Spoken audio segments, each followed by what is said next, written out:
你区一个小叫花子还想来答题，赶紧滚蛋！这有规定叫花子不许答题的吗？那倒没有。这小叫花子还挺自信，秦公子，你不怕他抢了你的风头？笑话，一个叫花子如何答得出来？反正还有些时间，让他闹点笑话。这答案很简单，想找到2个头发相同的人，那你们可以去流民街看看，那里的流民头生虱子，苦不堪言，所以他们的头发剃得越短越好，所以很多人是光头。想找2个头发数量相同的人，很简单。原来如此，是光头啊！对呀，只有光头的数量才是相同的。原来是这样，秦公子是否跟你的答案一样？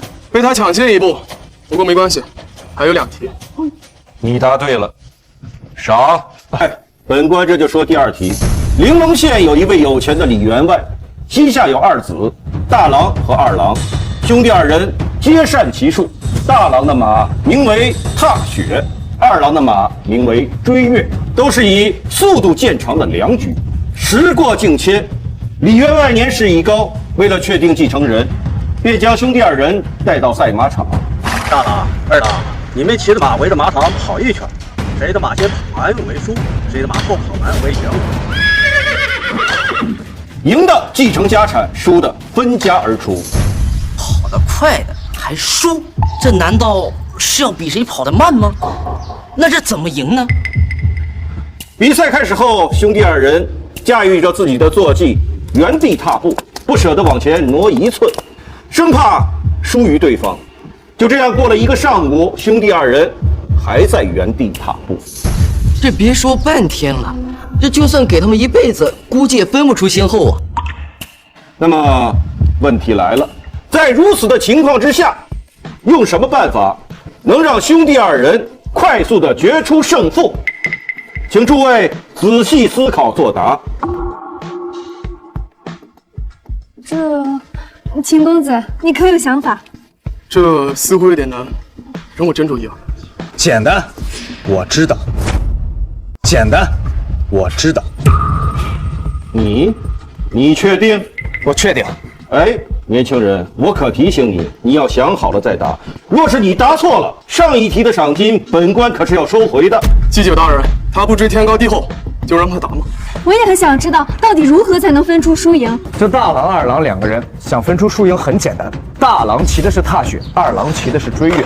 想要分出输赢，只需要让他们交换坐骑，让大郎骑二郎的追月，让二郎骑大郎的踏雪，那胜负就可以分出来了。原来是这样。年轻人，你很不错，你又答对了。这怎么就答对了？不就换了匹马吗？我知道答案了，秦公子。规矩是谁的马先到了终点谁输。当2个人换了马之后，一定会以最快的速度冲向终点的。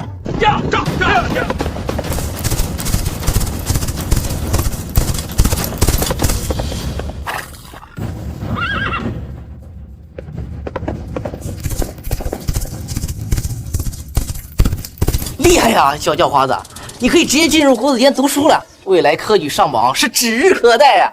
厉害，厉害呀！赏。年轻人啊，你获得了国子监的入学资格啊，真是天赐良机。哎，你别着急走啊，我不感兴趣。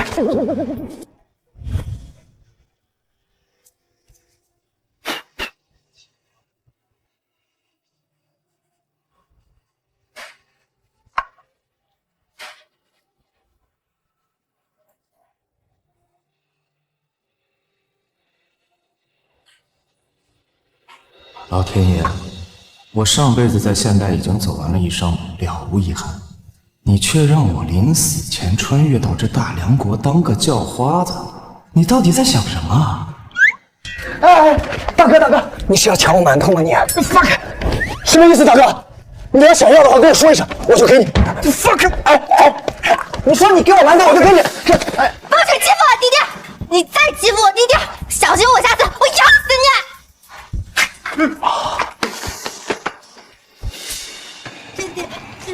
不用你管。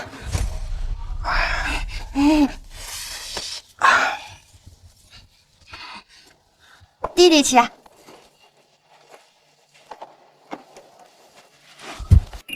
1年了，我走哪儿你跟哪儿，我甩了你18次，你找到我18次，你他妈装个行了你！要跟弟弟永远在一起，我们永远不分开。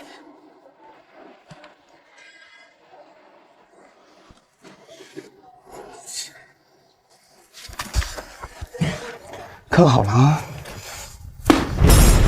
我再跟你说一遍，我不是你弟弟，我不是你弟弟，听见了没有？以后别再来烦我啊！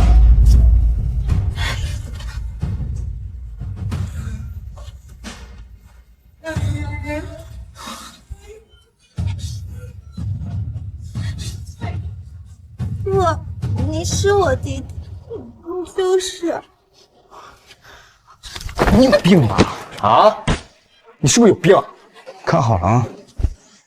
以后咱俩就像这馒头，一人一半，各奔东西。别他妈再来烦我！我不要馒头，我要弟弟，我要弟弟，我要我弟弟啊！我要弟弟。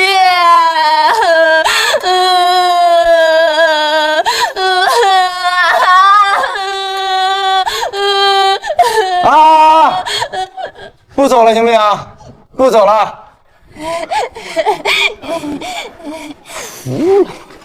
一人一半。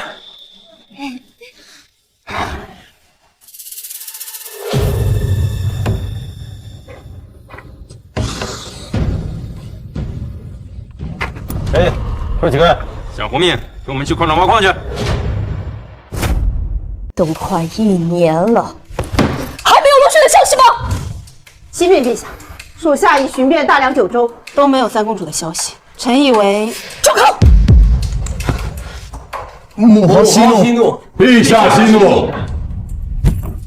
当初小四和若雪偷溜出皇宫玩耍，岂料小四落水身亡。若雪不愿接受这个事实，几次三番偷溜出皇宫寻找小四。你们说，她一个痴儿行走在这皇宫之外，得吃多少苦啊！陛下，臣这就去寻找一遍。母皇，3位他吉人自有天相，一定会回来的。是啊，母皇，眼下当务之急是北燕30万大军已然南下，到达我大梁边境。北燕数次扰我边疆，当真欺我大梁不敢一战吗？陛下，如今多事之秋，老臣斗胆进谏，还想提醒陛下您考虑一下储君之事。挖矿？我操，在这个时代，10个人去挖矿，8个人都得挂。不用了，不用了。走，不用了，商量商量呢。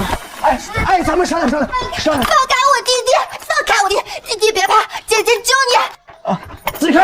哎，你干嘛？这女的不拿吗？这女的训练是浪费粮食。对对对，走，快走！放开我弟弟！还是傻子，别跟他一般见识，好不好？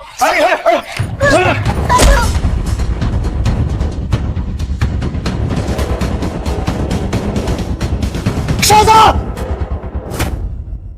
傻子！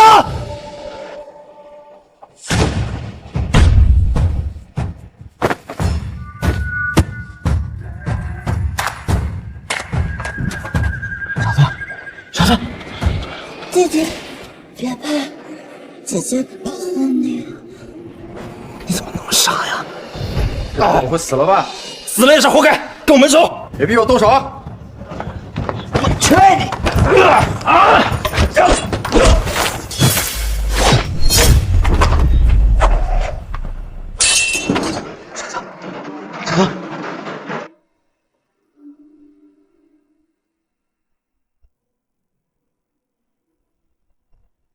谁见过我弟弟呀？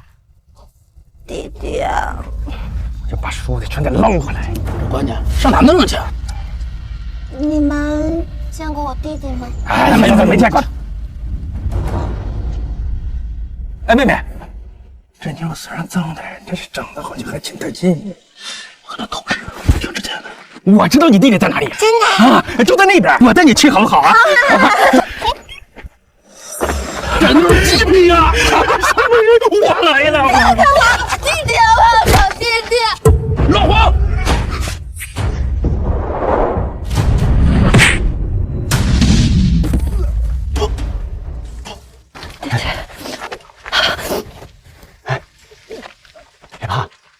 是来救你的。弟弟啊！弟弟！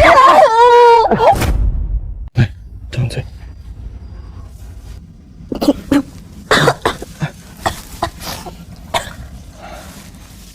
对不起，弟弟，你别丢下我一个人，我好害怕。傻，弟弟别怕，姐姐救你。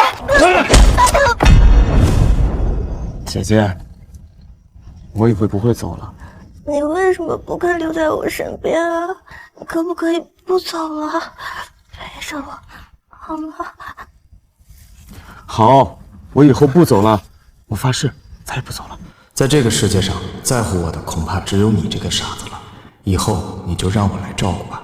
你答应姐姐，你要永远跟姐姐一辈子在一起，好不好？好，我们在一起一辈子。好了，老啊，姐姐，我想睡觉。坏了，这是重创之后发烧，得吃药才行，不然有性命之忧。哎，不许睡啊！不许睡！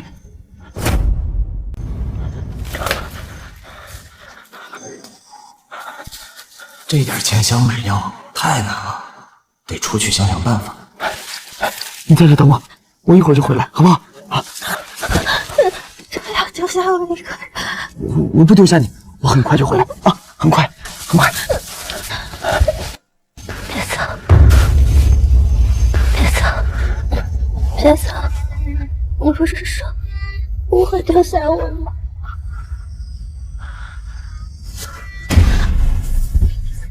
为什么还是要丢下我？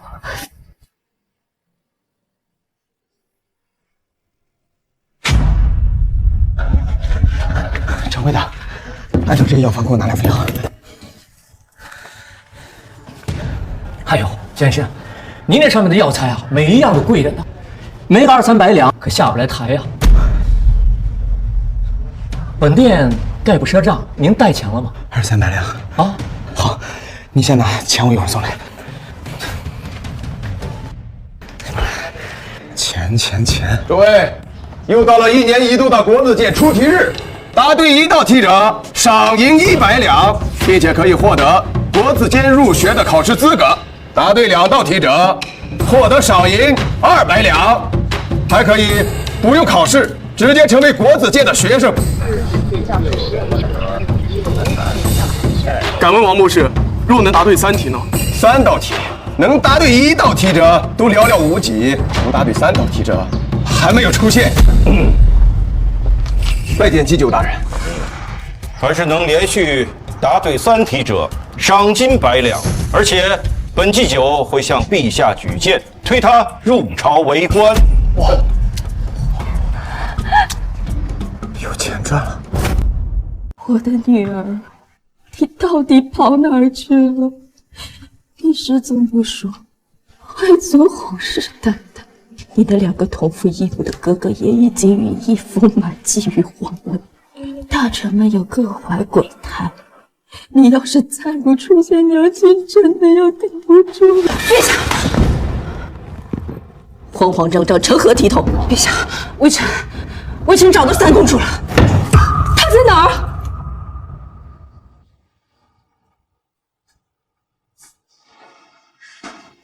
我的女儿，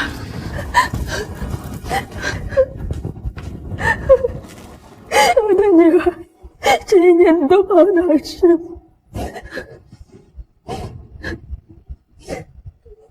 怎么变成这个样子了？启禀陛下，微臣在一间破庙内发现3公主的，她当时发着高烧，还受了重伤。陛下，3殿下伤情稳固，没有生命之忧。随时都会醒来，恭喜陛下寻回爱女。到底是谁吃了雄心豹子胆，胆敢伤害朕的女儿？给朕查，给朕查！属下查到3殿下在外流浪时，一直什么？一直跟一个男性流民在一起。属下认为他就是罪魁祸首。此人有目标，为什么不给我抓来？微臣已经下令全城进行搜查，相信很快就可以抓到。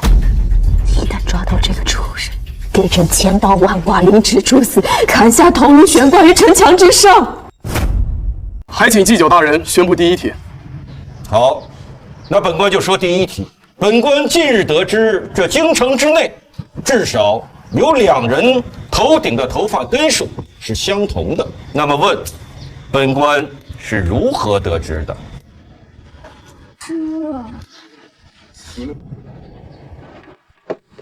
诸位有一炷香的思考时间。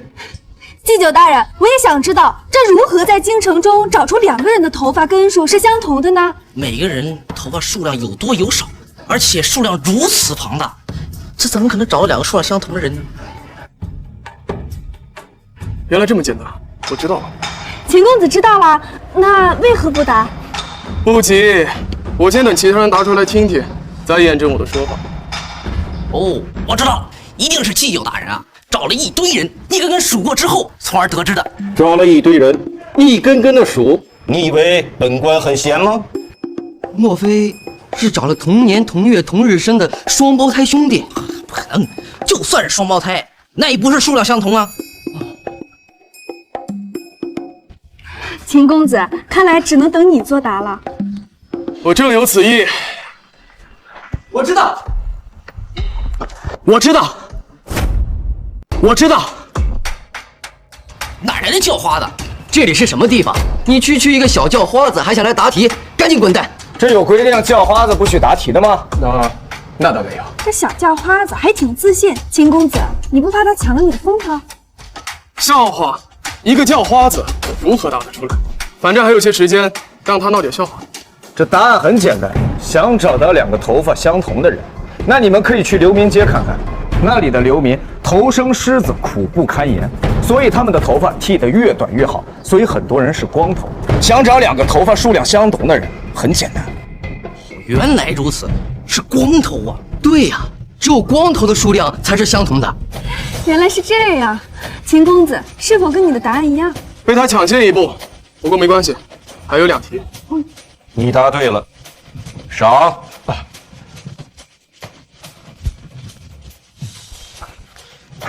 别浪费时间，快说第2题。只有答完第2道题，我才有足够的钱转悠。你想答第2道题，你知不知道有个规定？什么规矩？答对题的人想答下一道题，答对了赏银翻倍，答错了知信的赏银可要全部收回啊！小叫花子，赚钱不易，我劝你得了赏钱去置办点衣物，吃顿饱饭吧。无需你操心，请出题。你良言难劝，该死鬼！待会儿答不上来，输了赏钱你可别哭。不错，一个小小的叫花子能有如此的气魄，非常好。诸位，本官这就说第2题。临滦县有一位有钱的李员外，膝下有2子，大郎和二郎，兄弟2人皆善骑术。大郎的马名为踏雪，二郎的马名为追月，都是以速度见长的良驹。时过境迁，李员外年事已高，为了确定继承人，便将兄弟2人带到赛马场。大郎、二郎，你们骑着马围着马场跑一圈，谁的马先跑完为输，谁的马后跑完为赢。赢的继承家产，输的分家而出。跑得快的还输，这难道是要比谁跑得慢吗？那这怎么赢呢？比赛开始后，兄弟2人驾驭着自己的坐骑，原地踏步，不舍得往前挪1寸，生怕输于对方。就这样过了1个上午，兄弟2人还在原地踏步。这别说半天了，这就算给他们1辈子，估计也分不出先后啊。那么问题来了，在如此的情况之下，用什么办法能让兄弟2人快速的决出胜负？请诸位仔细思考作答。秦公子，你可有想法？这似乎有点难，容我斟酌一二。简单，我知道。简单，我知道。你确定？我确定。哎，年轻人，我可提醒你，你要想好了再答。若是你答错了，上一题的赏金，本官可是要收回的。祭酒大人，他不知天高地厚，就让他答吗？我也很想知道，到底如何才能分出输赢。这大郎、二郎两个人想分出输赢很简单，大郎骑的是踏雪，二郎骑的是追月。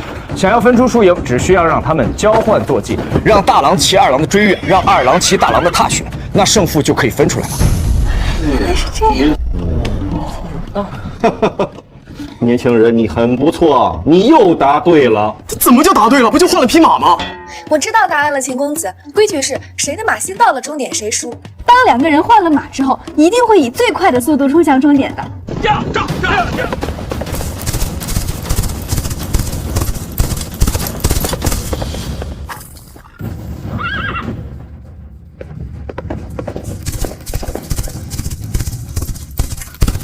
厉害呀，小叫花子，你可以直接进入国子监读书了，未来科举上榜是指日可待呀！厉害，厉害呀！赏。年轻人啊，你获得了国子监的入学资格啊，真是天赐良机。哎，你别着急走啊，我不感兴趣。此子聪慧，思路清晰，若能受到父亲麾下，必有大用。我回来了，我买到药了。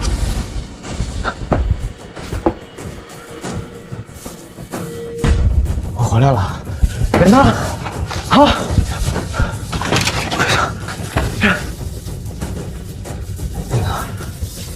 人呢？人去哪了？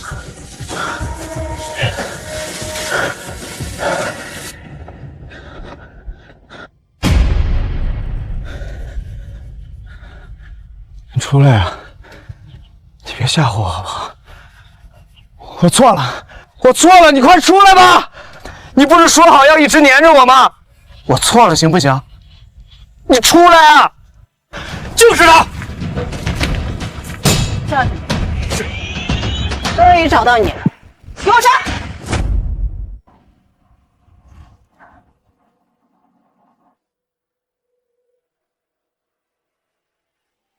母皇，你已经几天几夜没合眼了，您还是回去歇息一下吧。这里有太医和宫女守着，您要是不放心，由我和二弟亲自守着三妹。是啊，母皇，龙体要紧，您还有诸多国务要处理，这万一要是倒下了，那该如何是好啊？这已经失去落雪整整1年，我是片刻也不想跟他分开。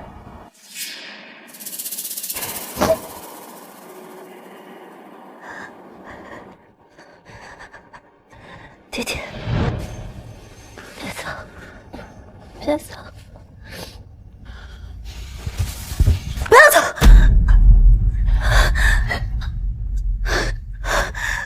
女儿，我的女儿，你醒了，你终于醒了。南朝你闯得好辛苦。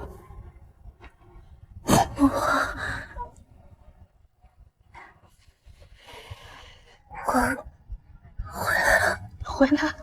回来了，你不要再逃走了好吗？你找不到小四，他不在外面。太好了，三妹终于醒了。是啊，老天保佑啊！我再也不逃了。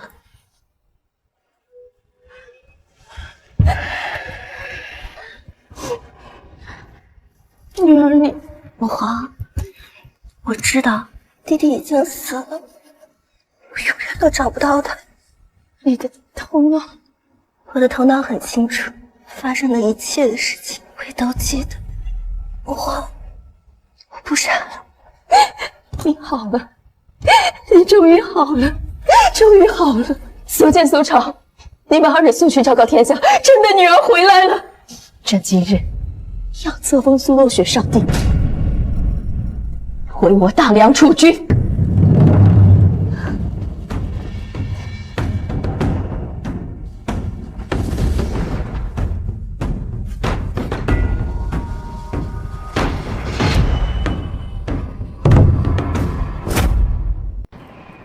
你们二人是聋了吗？听不懂朕的话吗？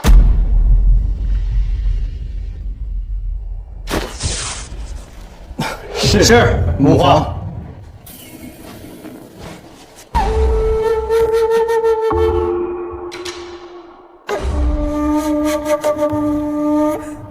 母皇，为何要传位于我，不传位给你，难道传位给苏建、苏超吗？你才是朕的亲生女儿啊！可我是女子啊，朕也是女子。况且你四弟极有可能是被苏建、苏超害死。趁我现在还能够制衡住他们二人，我要尽快为你培植势力，日后你才能够制衡他们二人，一起文武百官。好吧。若雪，娘知道你才刚刚苏醒，就要面对复杂的朝局，会让你措手不及。你是娘唯一的亲人，也是娘唯一信任的人。娘虽然是一国之君，但娘也要依靠。女儿明白，女儿定不会推辞。女儿，你放心，娘已经让小兰去寻找那个诓骗你的流氓，相信用不了多久，他的头颅就会呈上来。诓骗我的流氓，就是那个一直将你控制在身边的流氓啊！别怕，我是来救你的。那李大人姐姐，你要永远跟姐姐一辈子在一起，好不好？女儿，怎么了？是不是那个流氓伤害你太深了？光没想到就让你头痛不已。不怕，回来了，已经回来了，有娘在吗？娘在。娘，不，娘，您不能伤害他，您绝不可伤他性命。为何？因为我刚走丢时差点遇险，是他救了我，而且也是我主动跟着他的，他没有利用过我，更没有伤害过我，只是一次次的抛弃我。完了，哑巴！速去找小兰，务必要留下此人性命。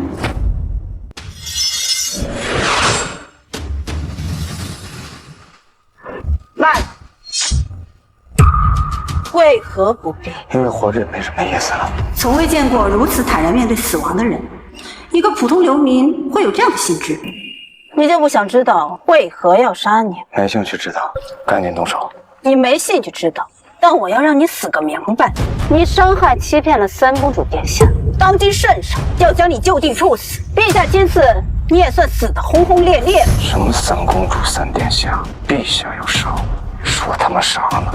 哼，怎么，你连死都不怕，却不敢承认了？给我把她架起来，剐够1000刀，再除去首级。拜托，你要杀我可以，你让我死个明白。什么三殿下三公主，我根本就不认识，我怎么伤害她？你不认识？你要是认识，就算借你100个胆子，你敢伤害她吗？我现在怀疑你们搞错人了。我的确想死，但是我不愿意替别人去死。杀我可以，我死也可以。你刚不是挺豁达的吗？怎么紧张起来了？动手！慢着！爹，他就是我说的那个年轻人。蓝护卫，你又来此作甚呢？我暗卫做事不需要通过太师大人您知晓吧？你们暗卫做事确实不用通过本官，但是本官看到这种事儿又不得不管。他只是一介流民，你们为何要动用私刑？我若是告诉你这是陛下的旨意，您该当如何？他到底做了什么？居然是陛下要动他！哎呀，若是陛下的旨意，你有什么依据啊？他有何罪之有呢？陛下说他有罪，他便是有罪。那就没办法了，抱歉，小乞丐，我救不了你了。心意我领了，反正我也活够了。走吧，爹。加工我，留他一命。看样子我死不了了。把他带走。走吧。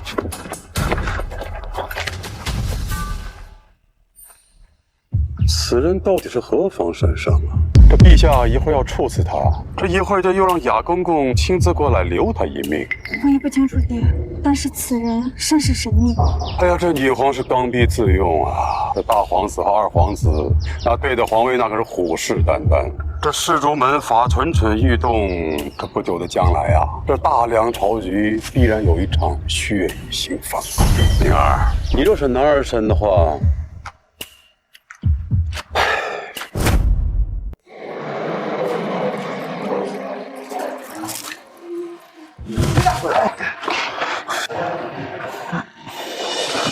弟弟起来。这，你看，连影。怎么了？来喝水。多，好了吗？哎，这不能这么吃，这么吃。果然，有些东西要失去之后才会想着珍惜嘛。对不起。你对不起谁啊？我对不起。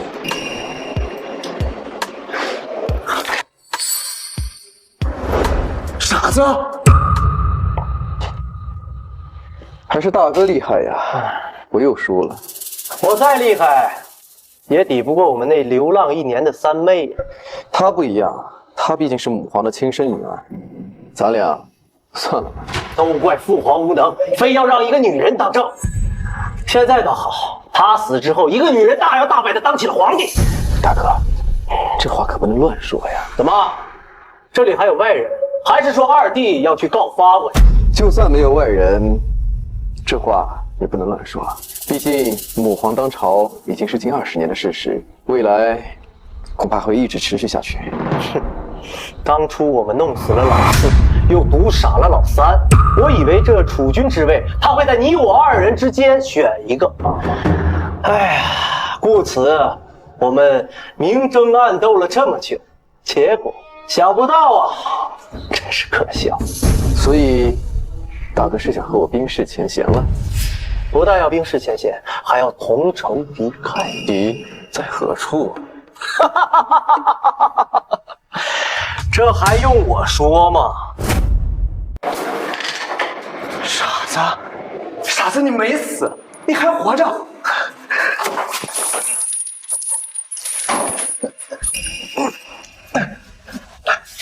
傻子，不认识我了？我呀，傻子。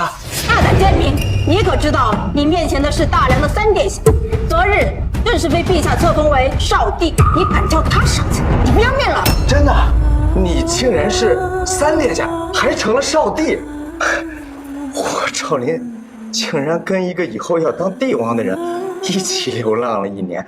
哎，那你以后是不是能随便封我一个讨嫌的官职，对吧？好姐姐。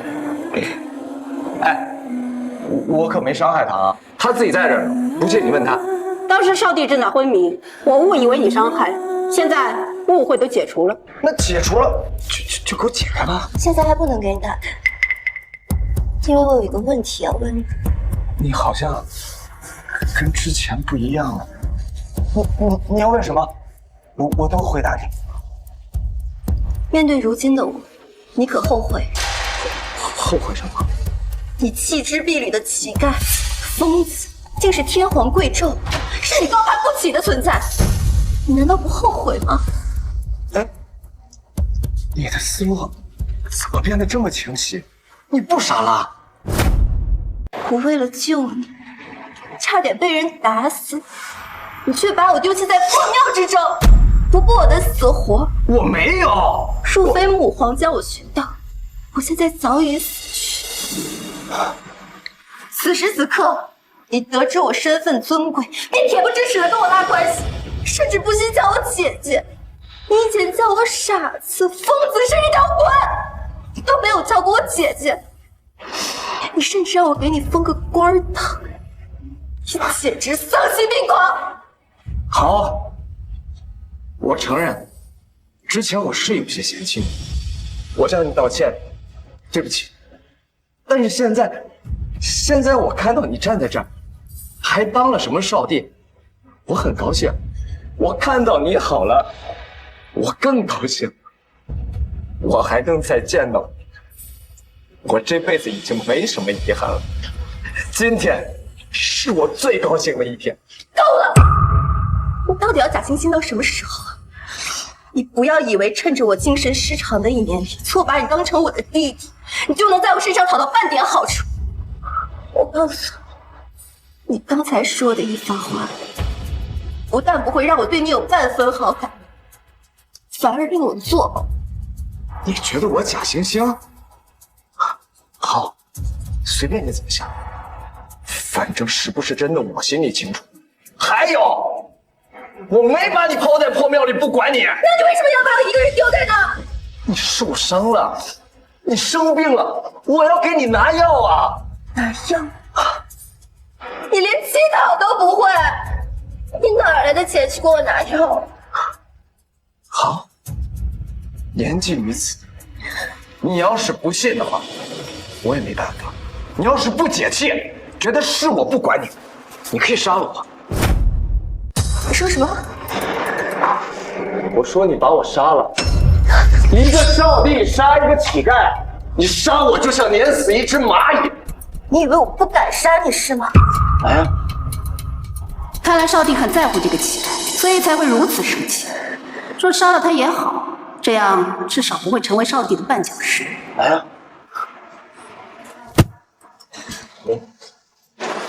记住，你以后是要当帝王的人，你要杀各种各样的人，不同的人。你现在连我都不敢杀，你以后怎么当帝王？这样，你先拿我练练手，杀吧，杀吧！你连一个跟你一起流浪的乞丐你都不敢杀，你以后怎么做皇帝？啊！一个乞丐有什么资格对我说教？说教？你觉得我是在对你说教吗？我是在关心你，傻子！我也是刚刚才发现，你是这个世界上我最在乎的人。事到如今，你不要妄想博得我的同情，我不会上当的。殿下英明，这个家伙不过看了您现在的身份，想说些好听的，讨您欢心吧。难道你就看不出来我关心你？哎，你要是对他足够忠诚，那你就知道他现在身上还担不起大梁这个大旗。陛下还在，少帝成长起来不过需要一点时间罢了。时间？问题是现在又有多少时间？这乞丐的心智果然非常人所及。这样，你如果不杀我，那就让我在你的身边，我为你披荆斩棘，扫除障碍，助你登上巅峰，万人敬仰。够了！如今这世道，你只能靠鸡鸣狗盗、沿街乞讨为生。你连独善都做不到，还敢放下豪言说助我登上巅峰？你醒醒吧！我告诉你，在这个世界上，只要我想，就没有我做不到的事。那就让我期待一下，期待你说我能做到，但我不会给你半点台阶。你想走到我身边，每一步都要靠你自己走。好，那你等着我，我很快就会到你身边。很快？很快是有多快？10年、20年，还是一辈子？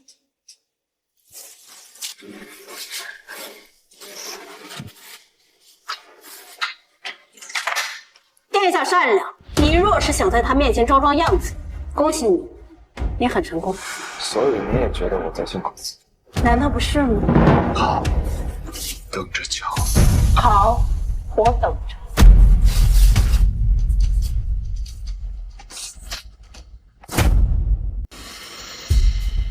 少帝，你怎么处置？放了吧，让他自生自灭。您不相信他能走到您身边吗？一个乞丐想一步步走到我面前，可能吗？我知道了。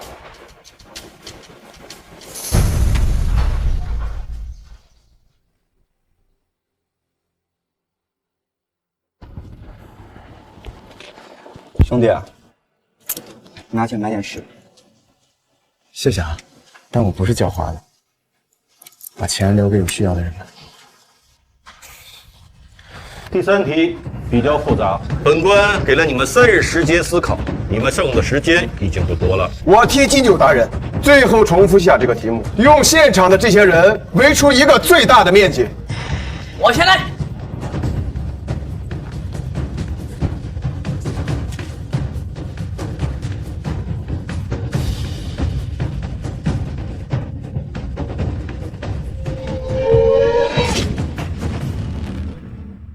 大人，依我所见啊，无论怎么算，只有正方形才是最优解的，而他们所有人所围出来的面积呢，则是最大的空间。记住，大人，可对否？错啊！我来。我几乎计算过每一个形状的所有平方面积。我发现了一个严重的问题，那就是在摆放这个形状的时候，它产生的夹角越大，那么它的平方面积就越小，而产生的平方面积越小，它的夹角就会越大。而圆形没有夹角，所以我认为圆形是在有限尺度内能为出的最大平方面积。若是诸位不信，便可拿尺子丈量对比。不用量的，这位秦公子，你答对了。之前被那个小叫花子抢了风头，现在终于轮到我了。难道这传说中的第3题就这么简单？他说的对，但是你只说对了一半。但是你只说对了一半。这不是前几日那个小叫花子吗？他居然也来了。你不是？我不是在这儿。你小子消失几天又突然出现角区，什么叫我只说对了一半？难道你有办法摆出比这囊括面积更大的形状？秦公子，这位年轻人说的没有错，你的确只答对了一半。还有对一半的答案？这个题目的答案也只有祭酒大人知道。我也是猜悟了很久，才猜悟对了一半啊！我也很好奇呀。我也是陛下告知我的。正常来说，只要不是傻子，有逻辑思维，一般都能答对一半。好，我倒要看看你的那一半答案有着大多少。比你大很多，10倍、100倍、1000倍、10000倍，乃至10000倍、1000万倍。就用这几个人，你能摆出比我大1000万倍的面积？扯淡！祭酒大人，你3天前说过的话可以作数。算数，你明日就同我一同入宫拜见陛下。那你的意思是，等于公布我答对了？你能刚刚说出那些话，自然就证明你已知晓答案。他都还没把答案说出来，祭酒大人您就说他对了，我不服。为示公平，你给诸位演示一下吧。好。哎，快！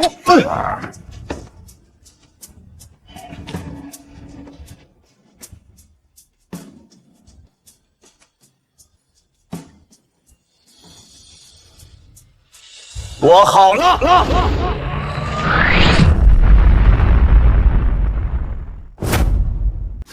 你这不扯淡吗？这不还是个圆吗？你只不过把它们翻了一面，这面积还不是一样？他做的已经很明显了，你们难道没人懂吗？哦，我知道了，还是我们的思维太过于极限了。看来也不尽是都不动脑子的人。这没错，你们只想着用有限的尺寸包含有限的范围，可是你们不知道，这有限的尺寸也能包含无限的范围。你说什么呢？连半句都听不懂，能不能说人话？那我给你解释解释，就是你们的思维啊都被锁住了，需要扭转一下。怎么逆转？那比如说，我现在不在圈内，而是在圈外，这样你们就没包住我，而是包裹外面的世界。那你这不还是在圈里面？那怎么又到圈？秦公子，你听我说。若以整个国子监为中心，那这个圈就会包裹住整个国子监；若以整个大梁为中心，那它这个圈就会包裹住整个大梁；若以宇宙洪荒为中心，宇宙洪荒无限大，人只要站在圈外，那么它包裹的尺寸就是无限大。所以10000倍的说法毫不夸张。向内是有限，而向外则是无限。原来如此。还有人不服吗？今年最打脸的就是被这个小乞丐答对了3题。我记得咱们前几年国子监的题目都是诗词歌赋、琴棋书画之类的，这2年的风格突然大变，这我们一下子适应不了啊！我这从小学的都是君子6艺，根本就不擅长这些奇奇怪怪的问题啊，结果就让这小乞丐给钻了空子。我听说咱们的科举考试也要改革，不会以后3年1度的科举题目都是这些玩意儿吧？那咱们大梁国的文墨风采难道都要舍弃了吗？那这和望文有什么区别啊？难道真要改革科举？难道传言是真的？这题目跟望文有什么关系？是国家不让你吟诗作对了？没有，但是能文之人才是有才之人，有才之人才能科举仕途，造福百姓。造福百姓？那我现在大梁受北燕滋扰，靠吟诗作对能把敌人吟退了？你，哼！以前的科举制度，这读书读得越好，官职就会越高。可这些文人呢，不懂变通，思维局限，更不懂如何治理国家，甚至还觉得为官不自由。官员要是自由了，百姓就要受苦了。文采可以用来陶冶情操，可以表达自己、表达世界，是人文传播的重要工具。但文采并不是一个人能力的全部体现，更不应该作为选官的重要标准。好，说得很好。这些话我一直都不敢说，没想到这个年轻人竟然如此有魄力，当真是初生牛犊不怕虎啊！这一句话可把天下的文人都给得罪了。好，说得好。好个屁！难道就要凭你的一句话推翻大梁千百年来所有从政者的真心付出吗？大梁现在固然发展得很好，但是还可以更好。是安于现状，还是寻求突破？你选。此人必会一飞冲天，只是锋芒太露，容易得罪人。目中无人，果真是目中无人。庶子放肆，国子监前夸夸其谈，不知天高地厚。嘴上说话没个把门的吗？就是一个小乞丐，不要以为对了几道脑筋题就可以在这大放厥词。大人，我就将此人逐出去算了。就算文采不是选定官人的最优解，我也认了。但如此狂妄之徒，就算是聪慧过人，也不配为官。年轻人，本官劝你自省，给在座的诸位道个歉。如果你听不出来我是为你好，那证明你也就如此了。道歉？给他们做你的狗屁梦！做你的狗屁梦！你公子，我劝你莫要跟祭酒这么讲话。目中无人，狂妄，居然连祭酒大人的话都敢顶。大人，此人虽然连对3题，但若是入朝为官，如此目中无人，岂可了得呀？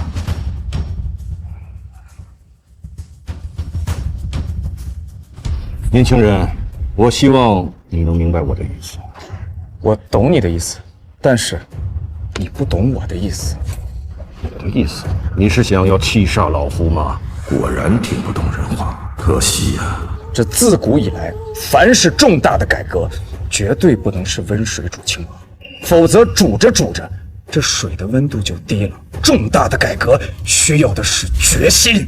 老夫很有决心。决心？你有？面对这些世子，你尚且顾三顾四，畏首畏尾，你的决心在哪儿？我错了。那个3道题的事宜已经结束了啊，大家都散了吧，散了吧，散了。太嚣张了！得亏他是在这国子监，要是在外面，我非揍他一顿不可。一个小小乞丐，把嘴硬当器械，以为这种方式会得到大家的尊重，殊不知，完全是个不讨喜的傻子、疯子。此人如此锋芒毕露，看来是心有目标。他的目标令人好奇。那我走还是不走？你跟我走，进宫拜见陛下。你先把自己清洁一下，以免误了陛下的眼。傻子，我想很快我们就要再见面了。微臣斗胆问少帝，陛下的病情到底什么时候好转？他何时出来治理朝政？母皇让本少帝暂代朝政，有什么事同本少帝说是一样的。那微臣便说了，今年我户部账目相比去年收缩近7层，已经到了亏空的边缘。根本原因在于整个北域今年竟然没有收到半分税收，而南域更别说税收了。为了治理蝗灾，更是耗费3000余万两，入不敷出。如今充斥国库，唯有一个办法。何办法？那就是将北域所欠1年的赋税补齐，并收取利息；而南域蝗灾以西所欠税款以及赈灾款，逐步分期偿还，让国库回血。不可！北燕在我大梁边境虎视眈眈，大有进攻之势，而我北域的钱全都用于边防和为随时可能发生的大战而囤粮，怎么可能还有能力补齐税收？南域蝗灾刚过，去年1年颗粒无收，百姓刚喘一口气，便让他们偿还赈灾银两，这不是寒了南域百姓的心吗？万一激起民愤，大人您担待得起吗？二殿下，你这么说，那下官就不乐意了。我也是为了国库，为了大梁朝廷，难道我们要穷到连数十万官员的月例、基础民生织造都无法维持下去吗？就算你不乐意，但这就是事实。还有大殿下，怎么了？我大梁自古以来东西南北皆有动荡，你不能以此为借口就不纳税，那和耍流氓有什么区别？混蛋！你说什么？够了！朝堂之上，吵什么吵？还请太师大人评评理。太太师大人，评评理啊！我北域的钱都用于边防，而北燕大有进攻之势，谁去抵挡？南域蝗灾刚过，百姓处于水深火热，我们拿得出多少粮食，也还不了赈灾的款。你们北域、南域都不给钱，国库怎么办？上面有存下面有啊，没有啊，这就不给钱，你不给钱。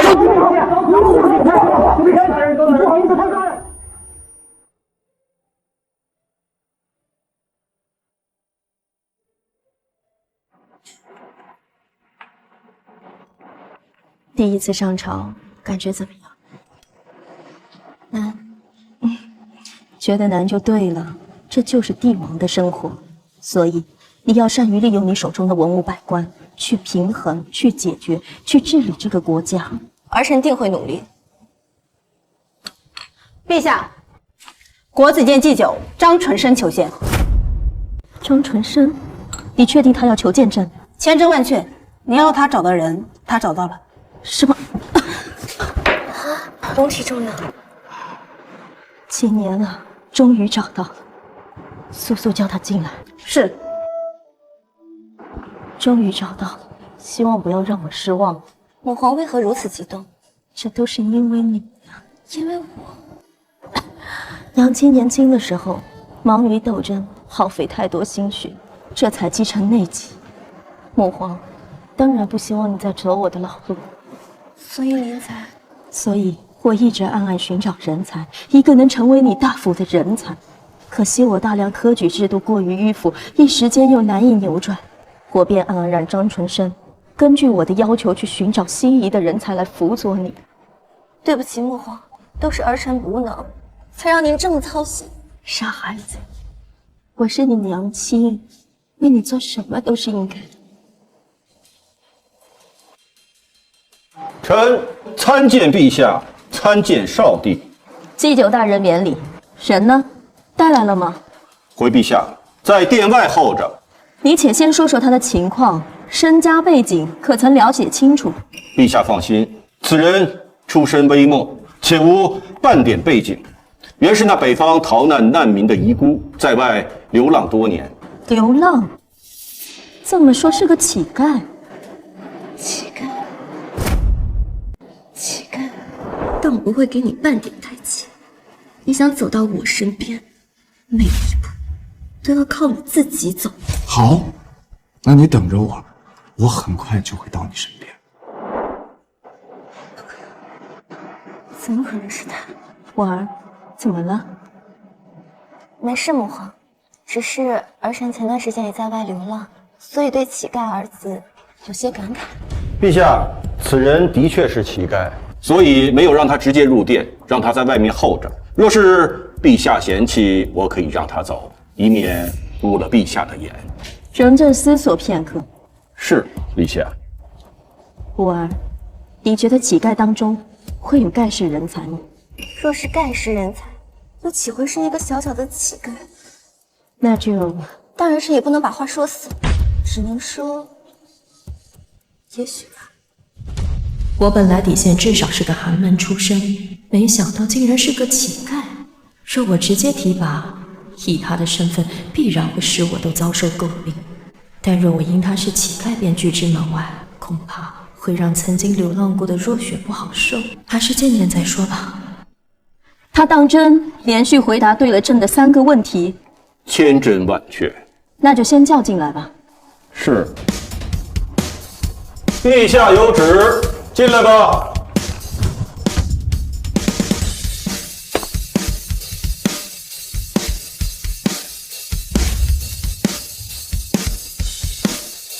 草民见过陛下，见过少帝。赵灵，你虽满身污垢，我观你仪表堂堂，不语轩昂，名字也很响亮。这名字是谁给你取的？一个养了我2年多的老人给我取的。老人家可好？不好，因为偷吃地主家的烧鸡，被活活打死了。竟有此事，可有报官？陛下，您觉得一个偷吃的乞丐报官有用吗？放肆！陛下问话，你回答便是。竟敢反问，你好大的胆子！若在君主面前，连反问的勇气都没有，还谈什么治理国家？还谈什么做官？充其量不过是一群滥竽充数、按部就班、阿谀奉承的混子罢了。赵灵，你如此不敬，你就不怕朕杀了你？我一个臭乞丐，我怕什么？实不相瞒，我早就想死了，只不过一直没能如愿。若朕有意推举你当官，你觉得你能当什么官？什么官都行，哪怕是九品小吏，我也不嫌。你给我的感觉，你很想做官，这是为什么？因为一个人，因为一口气，因为只有做官，才能离我的目标越来越近。少帝，你觉得呢？赵灵，朝堂上兵不认血，你一个小小的乞丐，上去就是找死。我给你一个机会，我赐你100万两黄金，你可以去购置田产、房产，过一个安逸的普通人的生活，可好？普通人的日子，少帝，我要怎么做，怎么说，你才能相信我？莫说是100万，就算是1000万，也动摇不了我半分。你还请母皇决断。考虑到你的背景，又未经过科考，朕只能以你连破国子监3题为由，破格提拔你入朝为官。至于职位，户部还缺一个堂主事，乃侍从5品。这已经是朕能给你的极限了。陛下赐官，还不快快谢恩？多谢陛下。谢的话暂且用不上，朕只能给你1个月的时间。若这1个月之内你不能做出什么建树，证明你也只是绣花枕头草包一个，朕会亲自摘了你的乌纱帽和人头。不用，如果我做不到，我自己把头给你。小兰，带他去户部报道。是，陛下。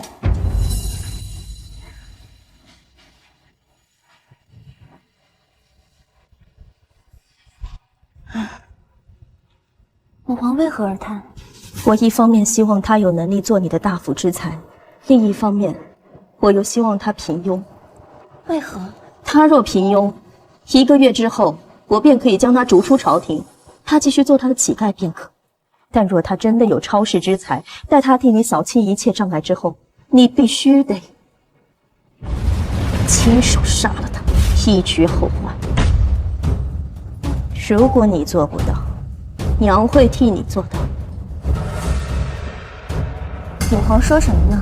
一个棋子而已，儿臣怎么会做不到？娘不傻，娘看得出来，他就是跟你一起流浪的那个乞丐，对吗？真没想到，他竟然能为你做到这个地步。到底是攀附巴结你，亦或是真的是为了你好？很快便能知晓。祭酒大人，祭酒大人，感谢您的推荐。我也不是没有目的的。陛下把改革科举之策交由我负责，我需要一个强大的帮手助。你的官职虽然还可以，但是想要帮到我，还远远不够。祭酒大人放心，我很快就能帮到你。你有信心非常好，那我就预祝你早日高飞。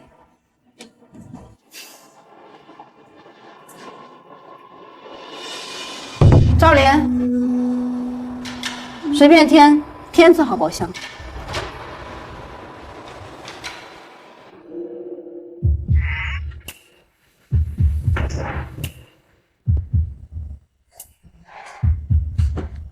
能做吗？见到本宫，为何不施礼？至于这么简单吗？赵灵，你到底想怎么样？什么怎么样？我们不是说好了，只要我能走到你身边，你就让我保护你吗？傻子！大胆！再叫我傻子，我杀了你！你到底是怎么蒙骗过关，得到张祭酒的推荐的？你想纠缠我到什么时候？你就不能放过我？你不觉得我们已经不是一个世界的人了吗？如果你做不到，娘会替你做到。我们不是一个世界的人了吗？哎，我们头顶着同一片天，脚踩着同一片地，怎么就不是一个世界的人了？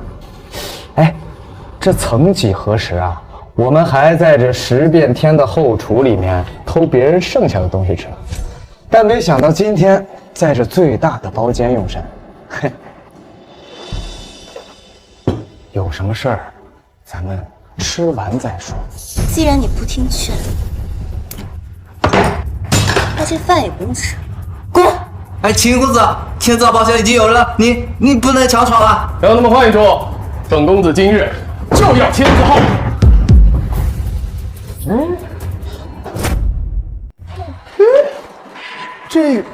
这个人怎么看着那么眼熟呢？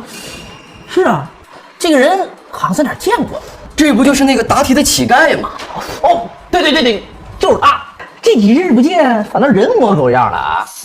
别瞎说，万一他真被祭酒大人推荐去当官了呢？哎，不可能！就他那天那目中无人的样子，连祭酒大人都不放在眼里，怎么可能让他当官呢？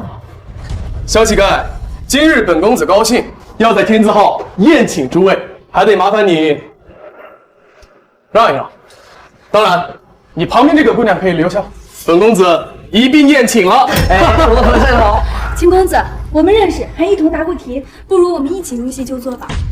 明明，我还真没有兴趣和乞丐有个上，还是算了吧。要不咱们换一下？你不是说过要为我披荆斩棘？怎么，这点小事就难倒你了？我这不是怕太高调影响你。哎，大哥，哎，你敢打我？你可知我爷爷是？哎呀，你爷爷是你爷爷，你是你。本官乃户部堂主事从五品大员，尔等不仅辱我，还要让我离开，谁给你们的狗胆啊？你是从五品大员？睁开你们的狗眼，看仔细。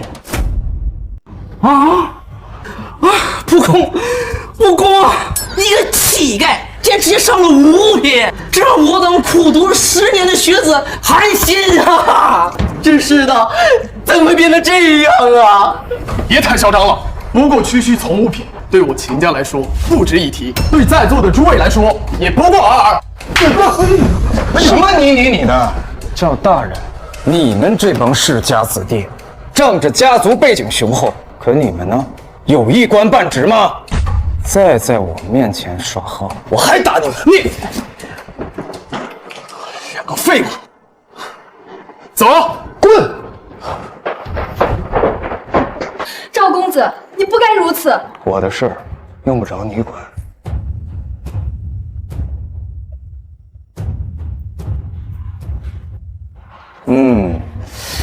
这用官职装逼是挺爽的。是爽，但今日你可把京城一半的世家都得罪光了，你不怕吗？怕，我就不会这么做了。希望你在朝堂上也像今日这般硬气。吃一口。没胃口。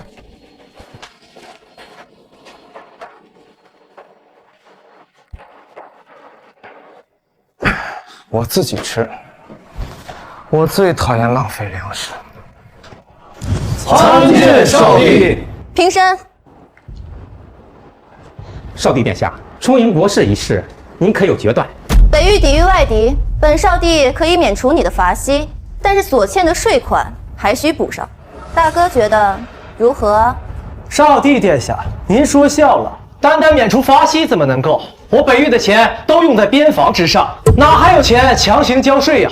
若是强行交税，恐怕会寒了边疆将士们的心，届时北燕南下，其后果不堪设想。王爷，您可是在威胁殿下？你是何人？你是何人？本王怎么从未见过你？在下赵林，乃户部堂主事。3品以下不得进入朝堂之内，而你一个从5品的堂主事，竟敢插嘴！北王莫怪，今日是为国库事宜而来，我得找个助手汇报详情，之前已经写了折子交代过了。哼，下官虽然官小，但是明白一个道理：这朝堂之上，百官敬言乃是常事，所以我是能插嘴的。大王爷，您还没有回答我的问题，您刚刚是在威胁殿下吗？我没有，反正我没有钱能交清赋税。为什么没钱？刚刚本王不是已经说过了吗？是你听不见还是聋了？笑话！这数百年来，北燕一直寻衅滋事，从未停歇。况且我北域有广大的牧场，牛羊成群，矿产丰富，一直以来都有钱。为什么你当上北王之后就纳不起税了呢？你什么你？我问你，这北域可有南方那样的重大天灾？没有。但是那北燕呢？又拿北燕说事儿。这北域一来没有增兵之举，二来没有重大天灾，怎么就没钱了？还是说这钱被你咪下干了点别的事儿？住口！休要胡说八道！这陛下不在，如今朝堂之上，少帝最大，他都没让我住口，你又算老几？还有，你还是没回答问题，钱呢？钱去哪儿了？这哪来的小官？这么勇？此人原本只是区区乞丐，这没想到竟然通过回答国子监3道题而翻身，并且迅速抓住机会上朝展现自己。这未来若不会才此，恐怕没人压得住啊！你是不是认为我真的不敢把你？大哥莫急，少帝还在呢。大哥，本少帝觉得赵大人说的就是我心中所疑虑的。钱为什么没有了？充粮招兵，朝廷会拨款，你记录在册即可，但纳税是国之根本，怎可说坏就坏啊？可是什么？在这朝廷之上，我叫你一声大哥是尊重你。退款之事，我立刻筹备，但最多一半，已经是极限了。一半可以，那其余的一半，本少帝限你3个月期限，补齐。多谢少帝谅解。这小子厉害呀，不愧是陛下钦点的堂主事，竟真能虎口拔牙。至于南下，殿下，南域灾情刚过，百姓还没来得及喘一口气，便让他们偿还欠款。南域不是不还，属实是没有钱呀，还望殿下三思。二哥莫急啊，本少帝知道南域不易，那所欠的欠款可以暂缓。大哥，你就应该先发制人，这样三妹就没机会要钱了。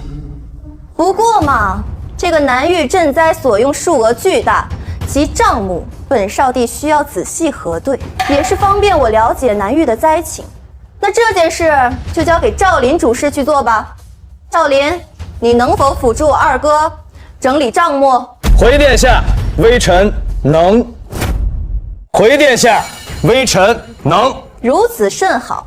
二弟呀，二弟，看来咱们三妹也没打算放过你呀。殿下，这恐怕……这什么？二哥难道是有什么不能让本少帝知道的吗？没有，只是什么？苏若雪这一手打得我措手不及，我根本没时间做一个非常完美的账目。若一查，必有漏洞，到时候若被揭露，即便是我，也会被问重罪。难道真到那个时候了吗？二哥倒是说呀。只是南方大灾，但是南王爷可以先偿还朝廷1半银两，剩下的1半等到明年再还。只不过最近因为筹集银两，无暇顾及账目，可以等过几天我再去问王爷索要账目。是这样吗，二哥？是，确实如此。好，那本少帝便给你7日的时间去筹备，筹备过后交由户部，然后再由赵林主事整理账目。是，殿下。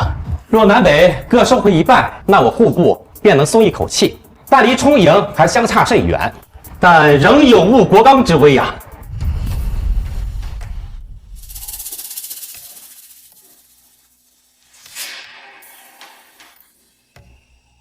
启禀少帝殿下，老臣有本启奏。准。殿下，马上就要到了我大梁王朝祭祖之日了，这可是大事啊！所以，若是能收回南北所欠银两，还请尽快拨予我礼部。我礼部还等着这笔钱筹办祭祀大典呢。我去，这老东西刚看我户部有些起色，就他还搞钱了。大人，望皇，先看看。倒是确有此事。那今年祭祖，吕布需要多少银两啊？回殿下，去年耗资1100万两，今年我大梁王朝拮据，礼部可以压缩各项，控制在1000万两以内。1000万两，祭祖的开支这么大，不知这其中的复杂过程能否节省一二啊？殿下说笑了，祭祖历来是我大梁王朝的重中之重，节省祭祖便是对祖先的轻慢，漠视他们对大梁江山洒热血、抛头颅的付出啊，这样会让列祖列宗感到寒心呐。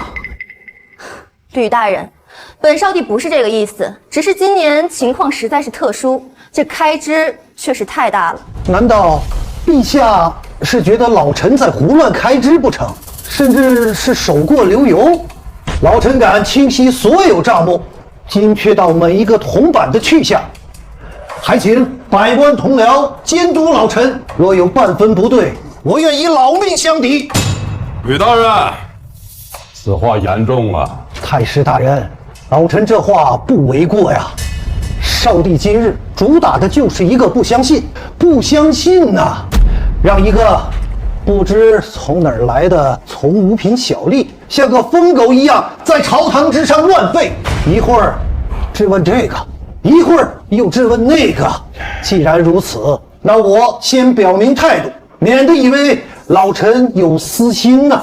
祭祖必须要祭，这是我大梁的传统。若是连传统都丢了，那我大梁的气节何在呀？那我大梁的气节又何在呀？吕大人，你这是在指桑骂桑呀？你方才说谁像疯狗？我说的就是你，怎么样？你个冒昧的老东西！你身为我大梁的礼部尚书，掌管文墨书理，骂起街来却像个扑街的老妇，广场的大妈。你对得起礼部尚书这4个字吗？你什么你？我看你还是告老还乡得了，免得传出去，别人说我大梁的礼部尚书居然无礼。我什么我？你个糟糕的老家伙！我只是在说祭祖之事，你不要扯东扯西。这祖肯定是要祭的。你刚才也说了，我大梁是祖先们用血泪换来的。可如果他们知道他们用血泪换来的财富被我们浪费在铺张浪费的祭祖上，而不是国家建设，恐怕他们气得连棺材板都盖不住了吧？你什么？等你100年之后，你有什么颜面去面对他们？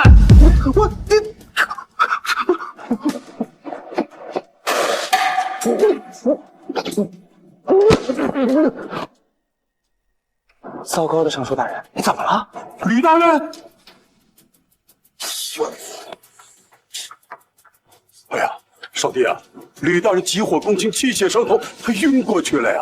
来人，扶吕大人下去休息，传御医给吕大人诊治。好，回下去。既然吕大人身体抱恙，那祭祖仪式，赵大人觉得应该如何？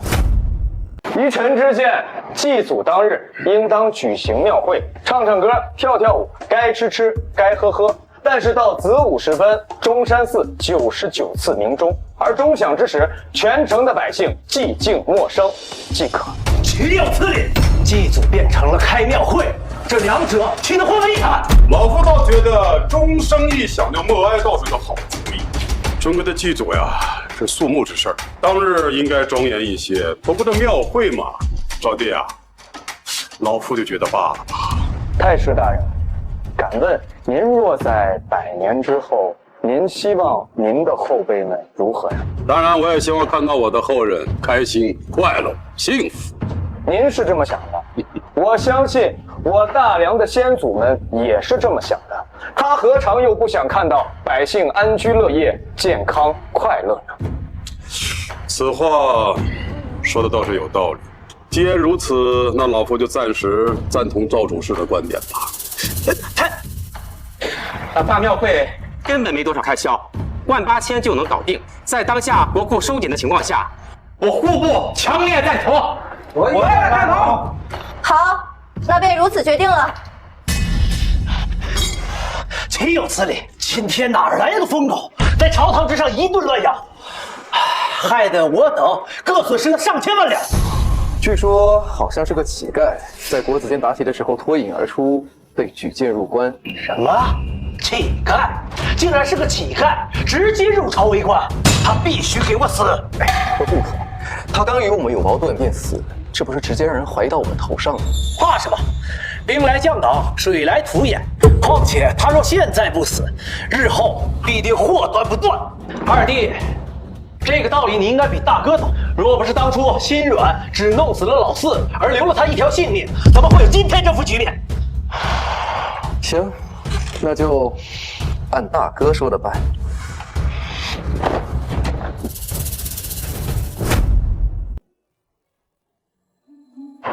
没想到这个小乞丐倒有些能力，不但能够从老大老二嘴里拔牙不说，还能为我大梁省下一大笔钱。口舌之争罢了，并非是什么能力。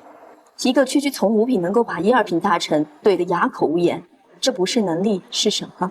母皇，此人留在朝堂上，恐怕会祸乱朝堂。要不，我们还是把他的官职去了算了吧。不可，这个人能力才刚刚展现出来，母皇很是期待。你先下去吧。小兰，去把赵灵叫来，朕要单独见见他。是，陛下。微臣见过陛下。免礼。赵大人昨日在朝堂之上英姿飒爽，朕已有耳闻，实在佩服。不知是否达到了陛下的预期？还行吧，但你现在只是一个从五品，连上朝的资格都没有。朕亦不能因为你用言语说服苏建、苏超偿还欠款，就给你升官，你还得再想想办法，立个大功。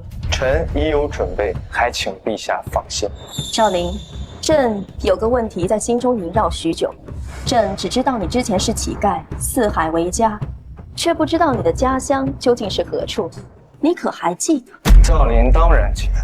那是陛下，我跟您是老乡。老乡？难道不是吗？胡说！你可知我是何方人？你果然很聪明，这都瞒不过你。国子监那些超前的问题，再加上1个月的试用期，我脑子不算笨，自然猜得出。那你以前一定什么都会，不像我什么都不会。嗨，这男孩子呀，总喜欢学点奇奇怪怪的知识，说不定什么时候就能派上用场。陛下，您的身体是？年轻时候忙着斗争，落下一身病，所以我才不希望我的女儿步我的后尘，希望你能帮助她，让她轻松一些。可这做帝王哪有轻松的呀？倒不如让她做个逍遥公主。可这江山是我辛苦挣下的，我怎舍得拱手让人？况且，我现在不是已经找到你了吗？毕竟你那么在乎他，我当然要好好利用一些。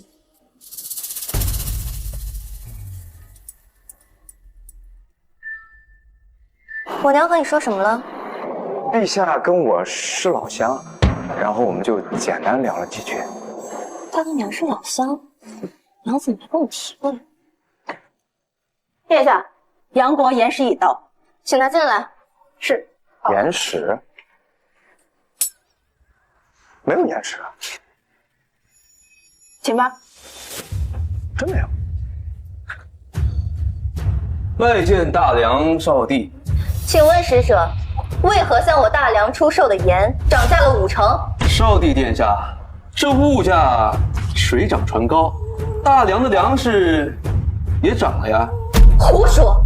我们是因为今年南方灾害减产，而我们的价格浮动也不过上下1成，你们居然涨价了5成，简直离谱！我们杨国今年也不易啊，所以还请少帝多谅解。若不行的话，那我们就不卖了。你不卖就不卖了，原来是盐是吧？我们不需要。你胡说什么？细盐我们还是很需要的，毕竟附近邻国只有杨国制造得出细盐。我们细盐供不应求，也就是大梁是我们杨国的友好邻邦，我们才优先供应给大梁。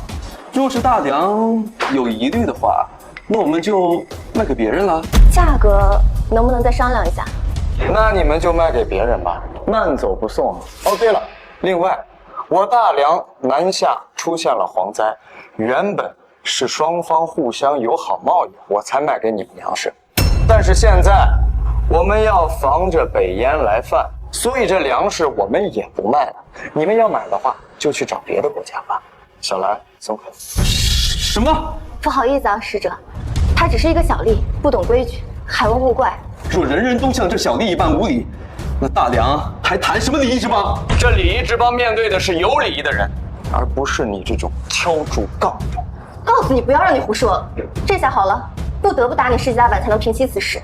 小兰，拖出去，打。是。等等，你们看，这是什么？却如此精细，如细沙般的东西是？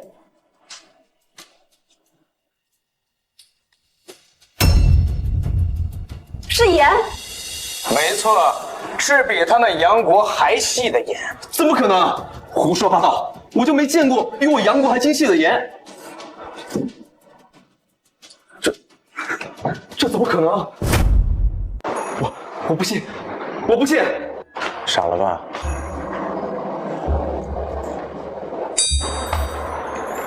这是怎么回事？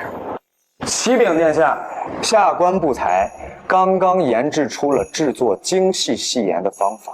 现在我大梁不再需要向其他国家来买了。殿下，您看现在还要打我板子吗？既然你刚刚说的都是实话，那自然算不上无礼。板子嘛，当然也就不用打了。多谢殿下洪恩。至于杨国使者，我大梁现在已经有自己的细盐，就不需要向你们买。不是，你们怎么可以这样？明明每年都要买的，怎么突然就不买了？这不符合做生意的规矩啊！是我们一开始要与你们签订长期协议，你们不愿意，无非就是为了到时候等着涨幅价格。既然我们之间没有协议，那我说取消便可以取消了。当然，粮食我们也不卖了。殿下，盐你可以不买，但粮食你不能不卖啊！我们杨国地小物稀，万数口粮都得靠大梁。你要是不卖粮了，我们梁国的子民怎么办呀？这卖还是要卖的，不过这价格嘛，就按之前价格的2倍。2倍？嫌少，那5倍。 2倍，那就2倍。我说的是5倍，5倍，5倍，就5倍吧。请吧。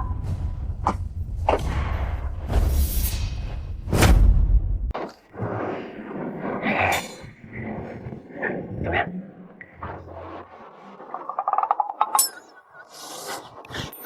脏了。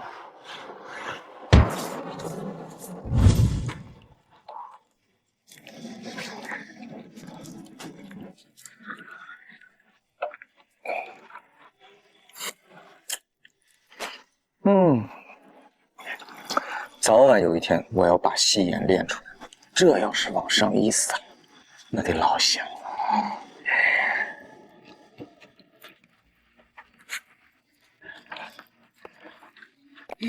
想吃？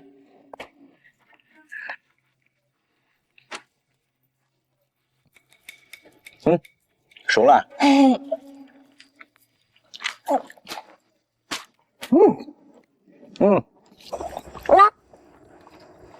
垃圾自己丢。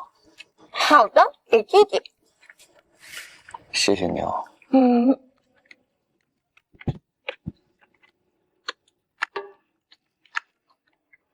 好吃吗？好吃。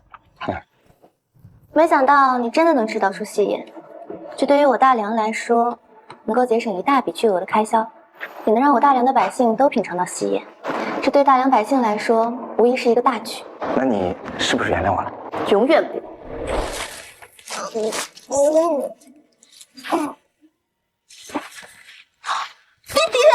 弟弟呢？弟弟，你抛弃我的事情，我永远都会记在心里。我没有丢弃你，那次真的只是误会。你说误会就是误会，你抛弃我18次，次次都是误会。我满心满眼都是你，你却只想着丢下我。你知不知道我每次睡醒找不到你，我有多害怕、多无助、多紧张、多痛苦？这些你都知道吗？我以后不会再抛弃你。你不要以为帮我1次2次，我就会原谅你。我没这么想，这是我应该做的。你我乃是君臣的身份，君臣有别。我希望你认清自己身份。我现在配不上你，但是你放心，早晚有一天。住口！你一路走过来都是靠运气，你制造出戏言也不过是巧合，你根本就一无是处。行吧。但是这次，你确实立了一件大功。我这人向来赏罚分明，我可以赐你一个官当，3品以下，你选吧。那就礼部如何？为何是礼部？你把礼部尚书吕昌气得吐血，你现在去礼部无疑是去找死。因为我这个人呀，天生反骨，主打的就是一个叛逆。我得再立大功，礼部就是下一步。想想我就气呀！老夫为官数10载，竟让一个黄口小儿在朝堂之上当着文武百官的面气得吐血，这老脸啊都丢尽了。尚书大人勿恼，那小儿疯狗一个，而且只是个从5品官职，以后都没有机会上朝堂的，你也见不到他了。况且您可是2朝元老，谁还敢当着您的面提之前那件事呢？区一个乞丐，竟敢大放厥词，也不知道他说话的时候过没过脑子，真是气杀我矣！尚书大人，消消气，消消气。为了这么一个小人物，气坏了身体，不值得呀。要不是碍于老夫这个身份，我定要将他扒皮、剥骨、抽筋。是他这种人，咱们不收拾他，有的是人代劳。那倒是。现在大王子、2王子，估计肯定比老夫更要恨他100倍。对呀，所以您呐，就别把这小事放心上了。眼下秋闱将至，今年的科考题目也该拉上日程，您也该好好想想今年的题目了。吏部不是说今天要来一个新的礼部侍郎负责这件事情吗？这个新来的是何许人也啊？叫什么名字？从哪儿提拔上来的？这个是少帝钦点的，姓赵。姓赵？又是上边直接指派的，怎么总是喜欢干这些事儿啊？老夫倒要看看，这人到底是何方神圣。糟糕冒昧的老东西，你在吗？在吗？在，你不回我一声啊？是你？是他？赵离，见过尚书大人。你来我这礼部做事啊？赶紧滚出去！老夫不想见到你。就是他气得您胆然慌，兴许他是来道歉的呢。你若是来给老夫认错道歉的，就马上给我在这儿跪下他3天3夜，也许老夫会考虑原谅你3分。认错？认什么错？上人去！你给我道歉！你做错什么了？你不是来道歉的。我当然不是来道歉的了。那你可以滚了。我也想滚，但是我滚不了啊！你什么意思？我重新自我介绍一下，在下赵林，是少帝刚封的礼部侍郎，也就是您的直属下司。连口水都没有啊！什么？没听清？我再来一遍。喂，老夫还没聋，你居然是礼部侍郎啊！天理难容！大人莫慌，你这种人，竟然能够直接连跳2级半，从5品到正3品，这怎么可能？除非你做出了惊天的贡献，否则怎么可能这么跳跃？我大梁最近攻克了戏言的制作之法，这事儿您知道吧？当然知道啊，此乃我大梁之福。在下不才，我攻克，所以陛下就直接给我升官。不可能！不可能，那不然你们以为他为什么会连给我升2级本？那戏言的制作工艺是被你这种人攻克的，哼，简直是匪夷所思啊！这个一时吧，大脑开花，惭愧。我不聊这事儿，有别的事儿。最近秋闱将至，这考题还没出，要不咱们开个小会商量商量？哎，嘿嘿，这题目呀，我已经出好了，要不二位过目？哎，看，语文、数学、化学，这什么生物？这都什么乱七八糟的、五花八门的啊！我们的《诗经》《经义》这些考题都在哪儿呢？我计划用5年的时间，把这些新学科代替掉咱们的《诗经》《经义》考题啊。这个国子监、翰林书院都要帮我一起去推广新知识、新思想的学习。然后这个考试吧，由之前的排名变成了总分汇总。总分制度您应该知道吧？你是想用5年的时间改革科举考试？哎，要不您是大人呢，一听就懂。从今年开始，这新学科占比20%，传统项目占比80%。从明年开始，这新学科占比40%，传统学科占60%。然后逐年的交替，5年的时间即可完成改革。胡说八道！这语文、历史、地理上能理解，这物理、化学是什么玩意儿？我举个例子啊，这个苹果为什么会掉下来？我知道你们会说因为重量，可是这重量是怎么来的呢？哎，这个就是物理的知识。这物理的知识啊，能帮助我们更好的了解这个世界，更好的感受这个世界的法则。至于这化学嘛，我把粗盐变成细盐，这中间的过程有筛选、蒸煮、过滤、结晶，而这结晶便是化学。这样的例子数不胜数，可能我这一辈子都列举不完，所以我需要你们，需要天下的学者帮我一起去学习和推广。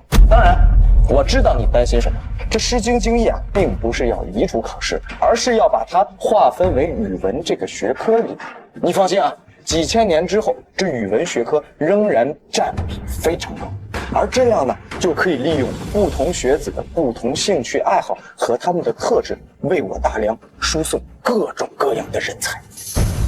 我只想送你2个字：优秀。荒谬！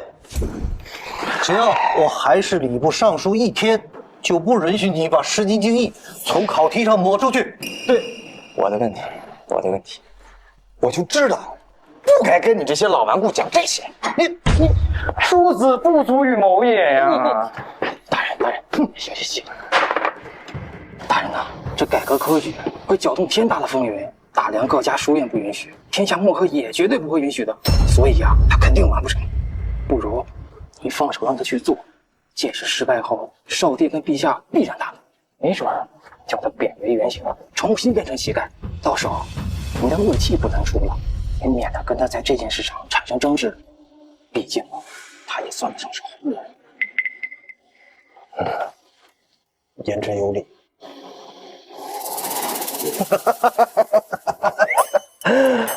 哎呀，啊，你要咬人啊？走。年轻人有抱负是好的，但光有抱负那不行啊，你还要去完成。哦，老夫想全力支持，但是又怕晚节不保啊。哦，我可以在文书上不阻碍你，其他的你自己看着做就行。意下如何？太好了，糟糕的老东西。还有个事啊，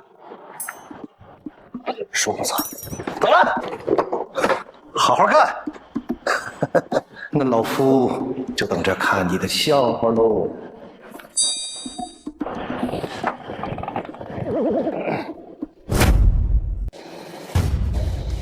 你们都是我从北域挑选出来的精英，我要你们限3日之内将其斩杀，不留一点证据，并且返回北域，能做到吗？我等定不辜负王爷使命。好，去吧。王爷，礼部侍郎赵林求见。拉。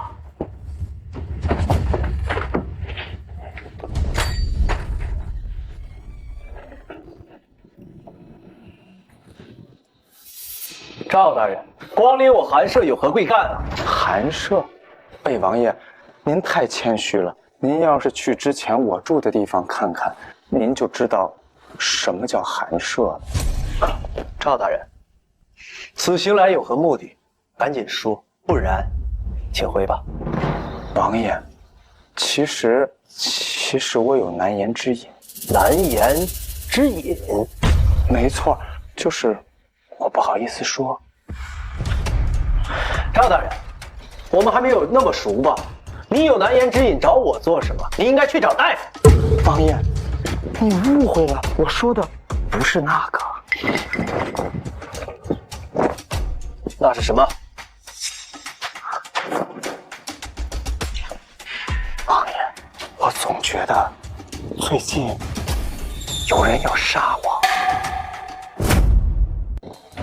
我最近吧，可能是得罪的人有点多，我就总觉得有人要害我，我整宿的睡不着觉。王爷，您知道有多难受吗？赵大人，你现在风头正劲，又是少帝殿下身边的红人，谁敢动你，那不是引火烧身吗？王爷，我一个没有背景的人，跟红不红人有什么关系？这谁想杀我，谁都能啊！我举个例子，王爷，要是您想杀我，那还不是挥手的事儿吗？举个例子而已。而且，别管我现在红不红，我要是死了，管他红不红的，谁会去跟一个死人扯皮呢？开门见山的说吧，你是这次打算来刺探什么呀？王爷，您又误会我了，我只是想寻求一个庇护。难道有人提醒了他，知道我要杀他？奇怪，我要杀他的事情也只有老二知道。难道老二私下与他联手？老二出卖我要杀他的消息，用于拉拢他，然后这个墙头草又不信任老二，过来试探我。王爷，您想什么呢？没想什么，只是赵大人有些话我听不懂。哎，这有什么听不懂的？我就是想……赵大人，切莫在我这装疯卖傻，咱俩的事情还没完呢。我没宰了你就已经够仁慈了，你让我损失上千万两，还想寻求我的庇护？送客。行，王爷，您这是不打算给我活路了？罢了，王爷，告辞了。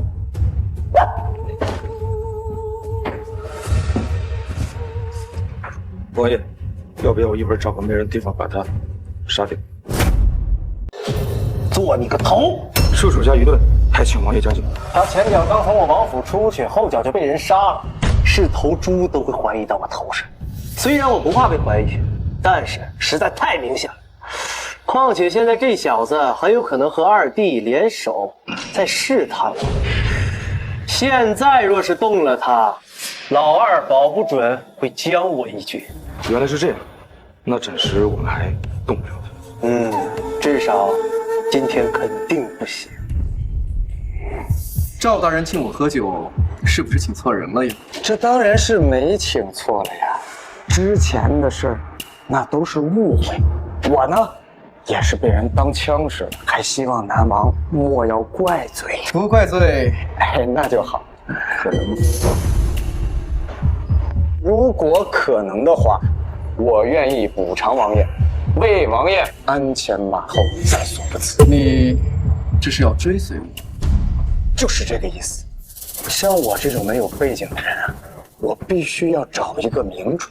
很显然，您就是明主。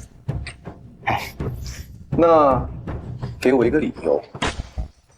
因为大皇子他要杀我，我很害怕。这少帝呢，又是个女人，我不信任。以我所见，只有南王您才是那个明主。他怎么知道老大要对他动手？老大下手暴露了？不对呀，老大想杀这么一个毫无背景的人，应该不至于失手吧？难道是老大忽悠我要杀他，然后又让他来看我的底？还是说是母皇那边派来的？这种人，鬼才信。赵大人说笑了，我只是个臣子，有什么前途呢？至于您，我这庙小，您另找他人吧。王爷，王爷，你再想想呢，要不？王爷慢走。就这么简单？就这么简单。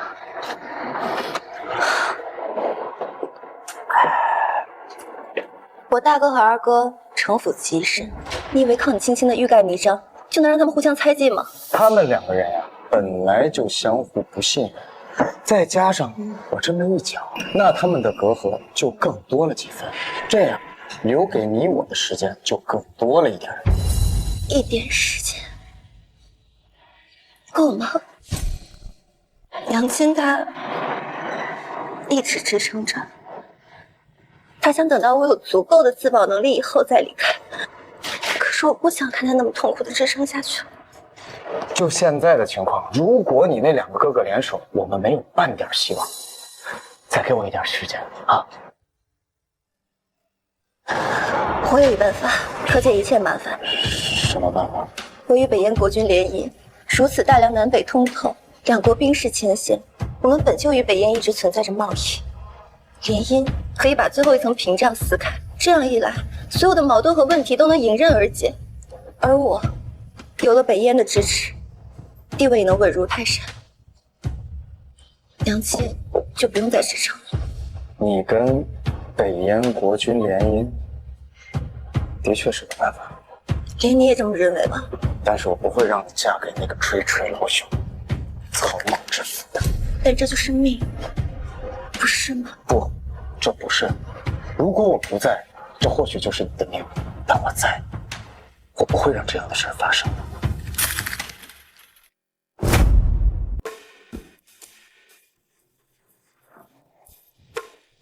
终于要开始了吗，赵大人？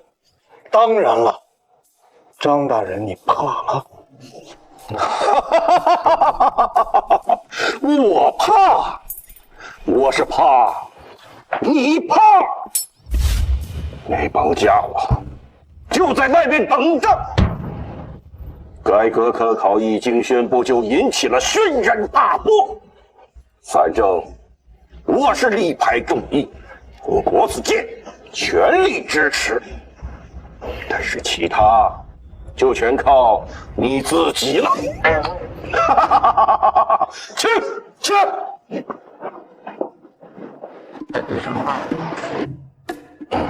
今日我大连城所有的人人几乎全到。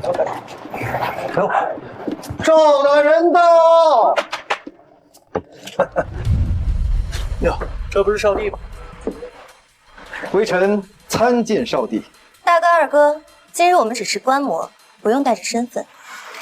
看来三妹对这个也很感兴趣啊。没想到这次科举改革竟引来如此多的大胡。没错，翰林书院院长秦钟，岳麓书院院长张子林啊，还有那礼部尚书吕昌，还有北慈圣庄飞扬。哎呀，这话说回来，这庄飞扬曾经可是2次高中状元，但都拒绝入关。还有那南诗仙柳清风，他的文辞风采我可是十分喜欢呢。大梁半数才人皆聚集于此。看来这次玩得很大呀，不知赵大人如何收场啊？在下赵林，欢迎各位文人大儒来参加我国子监科举改革监听会。你就是赵林？您是？我乃翰林书院院长秦钟。你一个黄毛小子，竟敢来宣布科举改革之事？你才读过几年书啊？你也不撒泡尿照照你自己是个什么模样？怎么，你还想打人不成？你看看这是什么地方？你说你是翰林院院长是吧？区区从三品，你就敢对我大呼小叫，以下犯上？老子是礼部侍郎，正三品，我大你一截！你是你狂妄！你又是谁啊？我乃岳麓书院院长张子林，4品，你比他还小，怎么？你也要以下犯上？我和秦院长的官职虽然不如你，但是我们教书育人几十载，门徒遍天下，不乏达官贵人。你如此目中无人，难道你就不怕吗？怕，我就不会站在这儿了。我告诉你们，这科举改革势在必行，我已经获取了礼部尚书吕大人的同意，还有少帝陛下的恩准，岂容尔等在此放肆？我也只是配合赵大人。赵大人是主要推动者啊，与我无关，与我无关。这小子胆子也太大了吧，竟不把任何人放在眼里，他当真不考虑后果吗？别说吕大人同意，哪怕是少帝陛下，我庄飞扬也断然不会接受这什么科考改革。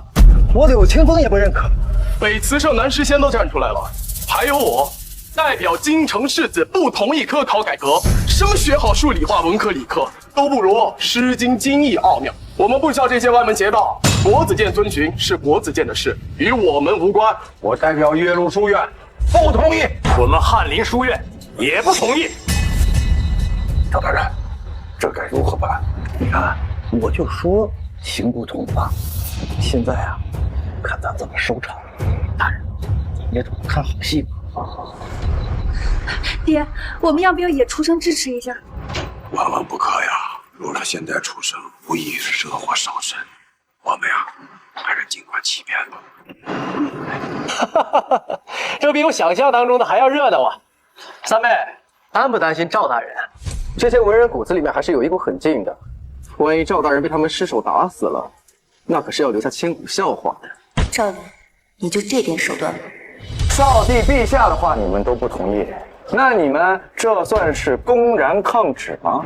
据我所知，这公然抗旨可是要杀头的。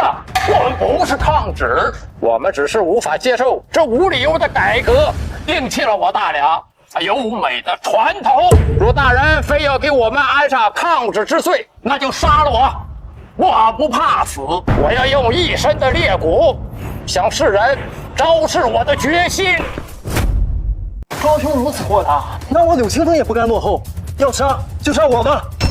真以为我不敢杀你们是吧？来人！赵大人，你可想好了？若是将这二人杀了，这事情可就大了。他们是区白身就敢违抗朝廷，这还得了？出了事我担着，给我杀！哎呀，这个头铁的家伙呀！杀了他们，这事情啊必然会朝着不可收拾的局面发展呐。若是上面要对天下文人有个交代的话，那必然将他千刀万剐。哎呀，此二人公然反抗朝廷旨意，该杀！出了任何事儿，我赵灵一个人担着。杀！住手！参见少帝殿下。赵莲，我让你推动改革科举，你就是如此推动的吗？少帝何意啊？科举乃是大梁的根，改革更是重大的事情。我虽然把此事交给你，但不是让你乱用权力，用血腥暴力的手段去残害文人。少帝殿下，您一定是听信了他的谎言，受了他的蒙蔽，才同意科举改革的吧？是呀，少帝，您一定要擦亮眼睛啊！这种乞丐出身的存在，怎么能让他把手伸到这儿来呢？是啊，这不是想让我们大梁乱套了吗？少帝殿下，我们等死不足惜，但求死得其所。我们的心情就是大梁千千万万读书人的意志。还请少帝陛下给我们读书人一个公道。赵莲，从现在开始，绝不允许你用任何暴力的手段去残害文人。如果你无法说服天下人，如何让天下人服你？少帝英明，少帝英明，不杀就不杀了吧。哼，让你失望了。你莫不是以为你说你要杀了我们，我们就会屈服？我们读书人的脊梁比你想象中的要硬。我们今日读书人雅聚于此，不欢迎你这出乞丐，赶紧滚！滚！从不继续了吗？你刚刚说你的脊梁骨比较硬，对吧？你知道你为什么硬吗？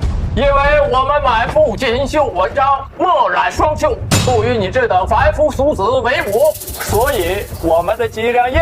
所以就是你们自恃神采飞扬，觉得很了不起呗。你别解释，你就说我说的对不对吧？因为我们的文采，所以我们和你不是一个境界的人。你们都是这么认为的？道长，那好，那我们就在此射泪。射泪，射泪，射什么泪？射泪，就是。那便是我一个人挑战大梁全体文人，诗也好，词也罢，我一一应战。不管你们是车轮战还是群殴，我都照单全收。你们听到他说什么没有？他要一个人挑战我们这里全部的文人，这个乞丐简直是疯了！这何必呢？想必是他在给自己找一个台阶下吧。大人，你看他这小人嘴脸，应该是气糊涂。佩服佩服，赵大人勇气可嘉呀！入戏太深，自己都信了。这里面随便挑出来一个，都是他不能所企及的。你是认真的吗，赵林？你们逼逼赖赖完了没有？文人学者谓之君子，这君子一言驷马难追。我的话就放在这儿，你们战还是不战？你要战，我便战。但是如果你要输了，你要如何？要是我输了，这科举改革之事我闭口不谈，并且我主动向朝廷辞官，终身为棋。这可是你说的。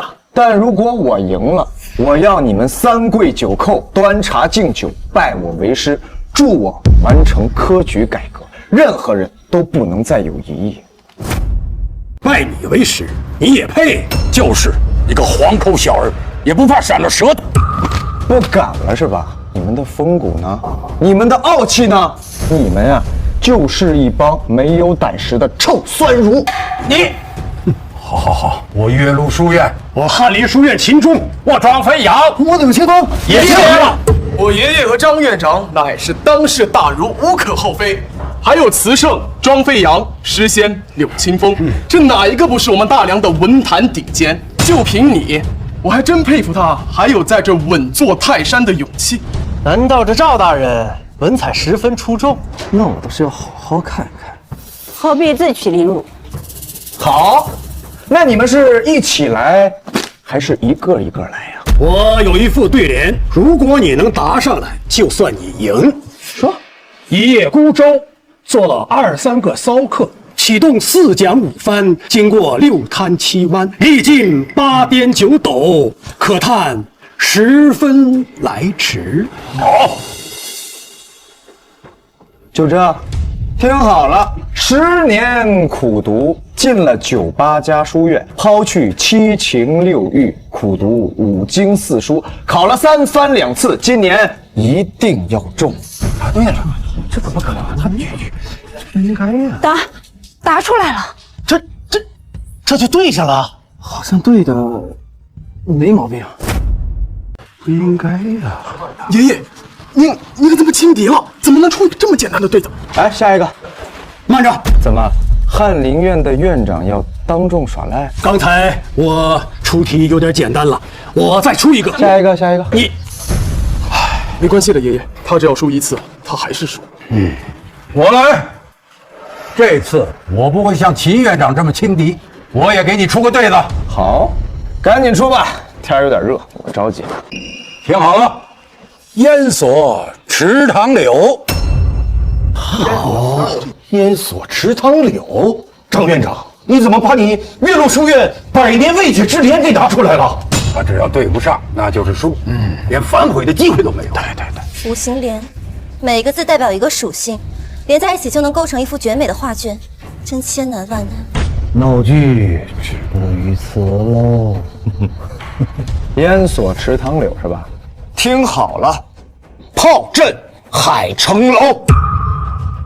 炮阵海城楼。他。天哪，他竟然真的对出来了！这100年绝对就这么片刻前被对出来了吗？这怎么可能啊？他就是个乞丐呀！他怎么可能？妙啊！对了如此的工整，我怎么就没有想过呢？赵大人又赢了。殿下，这赵林真有这本事？兴许是他运气好，刚好知道。此对100年难解，不是他说知道就能知道的。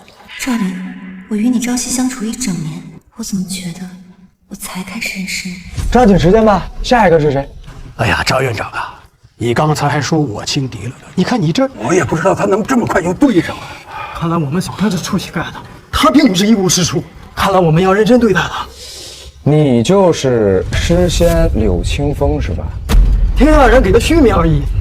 我看你也挺虚的，虚很适合你。你少废话，赶紧出题吧。我等为人皆是高风亮节、高处不胜寒之人，你懂什么？你懂不懂我诗仙背负这个名号要承担多少？你知道我内心有多孤独吗？孤独？那你可知道我的孤独？好，你我皆是孤独之人，那我们便以孤独为题，一炷香的时间作诗如何？依你。得嘞。我好了。这么快？对，我就这么快。这人似乎并非草包，说不定真能出师。不过这么短时间，能出什么好东西？那行，我时间充裕，你先，我不着急。刘兄，可别在阴沟里翻了船呀！我作诗还是自信的。他这个人就是脑筋转得快。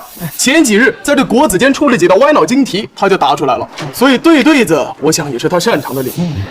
但是作诗得有情怀，有思想，才能做得出来。他要是能做出来一首打油诗，就不错了。这作诗的话呀，柳清风虽然年轻，但是老夫也相当的佩服他。这还要取决于他年少时的经历呀。至于赵大人，不提也罢，不提也罢。好了，诸位先莫要讨论，还是听赵大人先吟吧。少帝说的是啊，我们先听听赵大人能吟出怎样的诗句，也许他能让我等惊为天人呢。孤独，千山鸟飞绝，万径人踪灭。千山鸟飞绝，万径人踪灭。这两句开头感觉不错呀。我怎么有种不妙的感觉？好像还真能出一首好诗来。这不可能啊！大人莫急，这才2句而已。孤舟蓑笠翁，独钓寒江雪。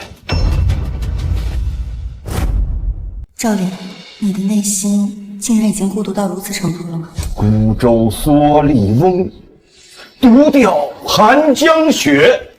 此诗应为千古绝句啊！怎么可能？怎么可能？你怎么可能做出如此之诗？我是等你把诗做出来呢，还是直接下呢？我说了，这赵林似乎很厉害呀。这何为天才？难道说的就是赵林赵大人吗？他竟有如此的文采，一句独钓寒江雪，竟压过了当代的诗仙，就这么认输了。是啊，你们只把我当成一个靠着答题逆袭的小乞丐，丝毫没有文墨可言，就对科举制度夸夸而谈。可现在呢？现在结果就摆在你们面前，你们还有什么话说？我还没有出题呢，你不要高兴太早。你就是词圣庄飞扬是吧？名字跟个洗发水似的。你那首《采莲子》我听过，写的还凑合吧。还听说你在邻国还有些小名呢。你知道就好。所以我要和你比词。比就比，怎么比？只要你能做出一首超越我《采莲子》的词，我立刻拜你为师，并送上书修之礼。高招啊！这临时作词，可能还有一点几率让赵大人临时抱佛脚给赢了。但是让赵大人现场做出超过那堪称绝世佳作的《采莲子》，绝无一点希望。可之前那100年从未对出的对子，还有那首诗，二弟，奇迹不会一直发生下去。怎么，你不会是怕了，不敢接了吧？吓我一跳，我以为真要拜这个乞丐为师呢。那样的话，不把我张家祖宗给气死！赵莲，你已经证明了你自己，现在认输也没关系的。叶家说的对，赵大人，你已经很厉害了。我也觉得啊，你已经很厉害了。不过要真的科举改革的话，我倒是可以研究研究。既然你无心再战，那就认输。辞掉你的官职，安心回家当乞丐去吧。谁说我输了？谁说我不敢比？那你倒是做呀！我也给你一炷香的功夫。嘿，好，我用好了。青玉案，袁熙。东风夜放花千树，吹更落星如雨。宝马雕车香满路，凤箫声动，玉壶光转，一夜鱼龙舞。蛾儿雪柳黄金缕，笑语盈盈暗香去。众里寻他千百度，蓦然回首，那人却在灯火阑珊处。殿下，你怎么哭了？好诗，确实是好诗，而且我觉得赵大人这首诗是专门为您做的。赵灵，我不是不知道你的心意，只是我无法原谅你的抛弃。母亲她也永远不会允许你和我更进一步。对不起，赵灵，我们有缘无分。此时我已无法用言语来形容我的心情了。这读了一辈子所谓的锦绣文章，都白读了。今天无论是诗还是词，都让我看到了所谓的顶绝存在。这样的人能站出来推陈出新，你们在场诸位还有谁不服吗？还有谁不服吗？这难道是我真的老了？是天要塌了？我不是在做梦吗？不是做梦。秦院长，这你看，哎呀，咱们这是彻彻底底的输了。学生庄飞扬拜见老师，这是学生出生时父母求的百家所，还望老师笑纳。学生柳清风拜见老师，这是家传玉佩，赠与老师，还望老师不嫌弃。张子林拜见老师，秦钟拜见老师。我翰林院秦钟愿意交出院长之位。我愿交出岳麓书院院长之位。哎呀，这是做什么？使不得啊，使不得，可不能这样啊！不，我们是真心的想拜你为师啊！对，打者为师，我们绝对不会说因为您的年纪小，我们就轻视你。我们也是。好，既然如此，老师，使不得呀！完了，这家伙让人吸了。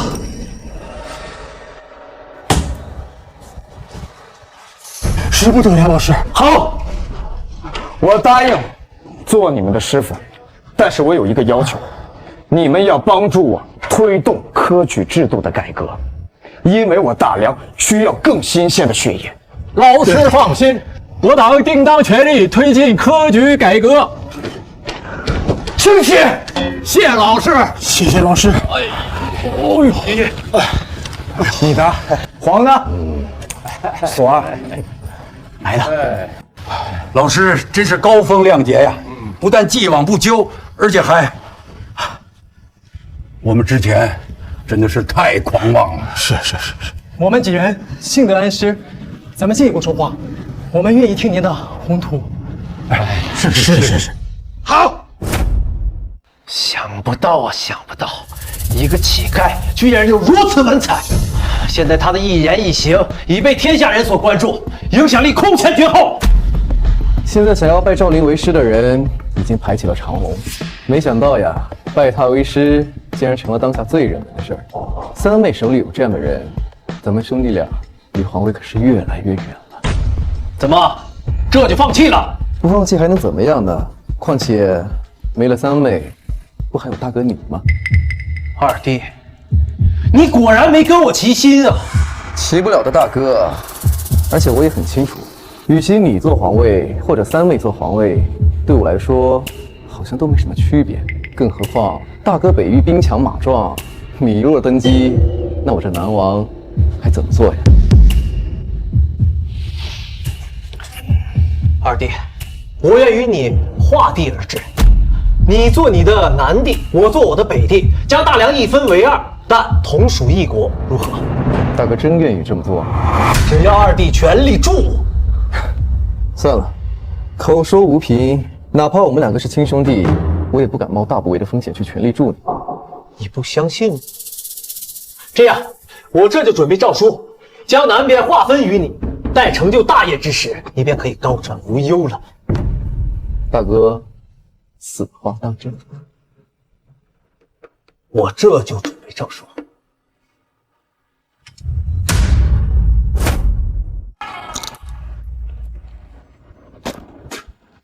这该买新的了，都皮了。最近辛苦你了，使不得，使不得人。这里没外人，就别端着了。好。北域30万，南域15万，这45万在老大老二手中，我实在放心不下。这个是先帝为了制衡你，才把兵权留给他俩的。你能猜到也很正常，所以咱们得收回。太师呢？他是什么立场？他可是三公之首，又是天下监军，他的立场很重要。你快别提他了，那余春秋是老皇帝的人，他对大梁忠心耿耿，他是不可能让大梁成为我的一言堂的。再说，我怎么不知道他在背地里想些什么？可要不是一言堂的话，那他们各怀鬼胎，那若雪的皇位也不稳啊。那你觉得该怎么办？走一步，看一步。要是他真的立场不对，我帮他解决。你小子够狠啊！那余家世代忠良，身怀铁券丹书，免死金牌。我若是动他，天下人必定诟病我，而且还会影响到若雪。所以让我来最合适，让我来背负这个罪名。娘亲，是陛下。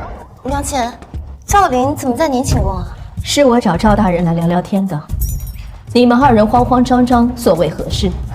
启禀陛下，北燕大军以寻人为由踏入我大梁防线。北王呢？北王奋起反抗，损伤5万人马，但依旧反抗无效。所幸战事在切，北燕派来使者，两国交涉。赵大人，你认为该怎么办？该怎么办就怎么办。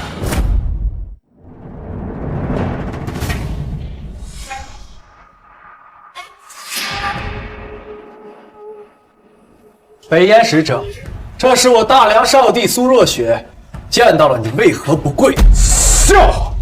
你们大梁若是这种态度，那就没必要谈了。到时候我北燕铁军直接长驱直入，到时候谁给谁跪下，那还两说呢。大哥莫要激动，如今北燕铁骑军大势大，您有小败其手，还是莫要激动的好。我会败，若不是殿下让我强交半年的赋税，我拿这笔钱加强攻势，我会败。朝廷没有单独拨款加强攻势吗？还是说北王是在怪罪殿下呀？我没说。你说了。我没有。你有。赵大人，大哥说的也不全无道理。北域要面对大燕铁骑，现在又被其逼着还钱，就算攻势不影响，但其士气，所以才这也不能完全怪少帝呀。少帝也是听了某人的谗言罢了。哎，吕大人，如今赵大人的门徒遍天下，有些话您还是不要乱说的好。看来大家都心知肚明啊，我又没指名道姓，南王爷也听出来了，那老夫只能倚老卖老了。对，我说的就是赵大人。赵林如今势大，朝廷当中必然有许多人嫉妒，只要我们煽风点火，便会起到非常好的作用。大哥所言极是，不如变成北燕使臣这件事儿，把赵林处理了。我已经有办法了。够了啊！都少说2句吧。今日还有重要的事要商榷呢。我不是来听你们吵架的啊！少帝是吧？现在你我两个国家正在交战，暂时停战了。现在，你现在给我们一个解决方案呢，还是说你们想继续打呀？如今我大梁示弱呀，这要是再打下去，恐怕……当然不能打了，岂有此理！殿下，不用怕他们这帮蛮夷，您只要一声令下，我身先士卒，与他们战个不死不休。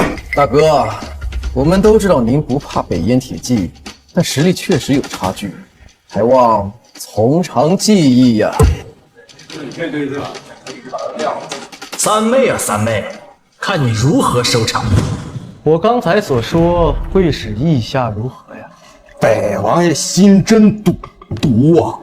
为了敲诈自己的国家，甚至不惜搬弄是非。我北燕确实是打算入侵了啊，但是因为一直佩服北王爷，所以没入，没敢入。总之，到时候我会必做败事，而你趁机敲诈朝廷一笔，所到好处，我屈你3。哎呦，这3成跟白送有什么区别呀？我当然是想要了，但是我相信北王爷绝对有什么附加条件吧。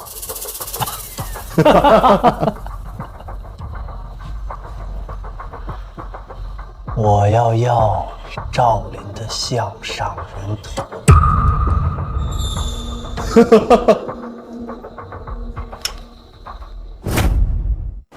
形势不对呀，赵林，怎么办？没事，有我在。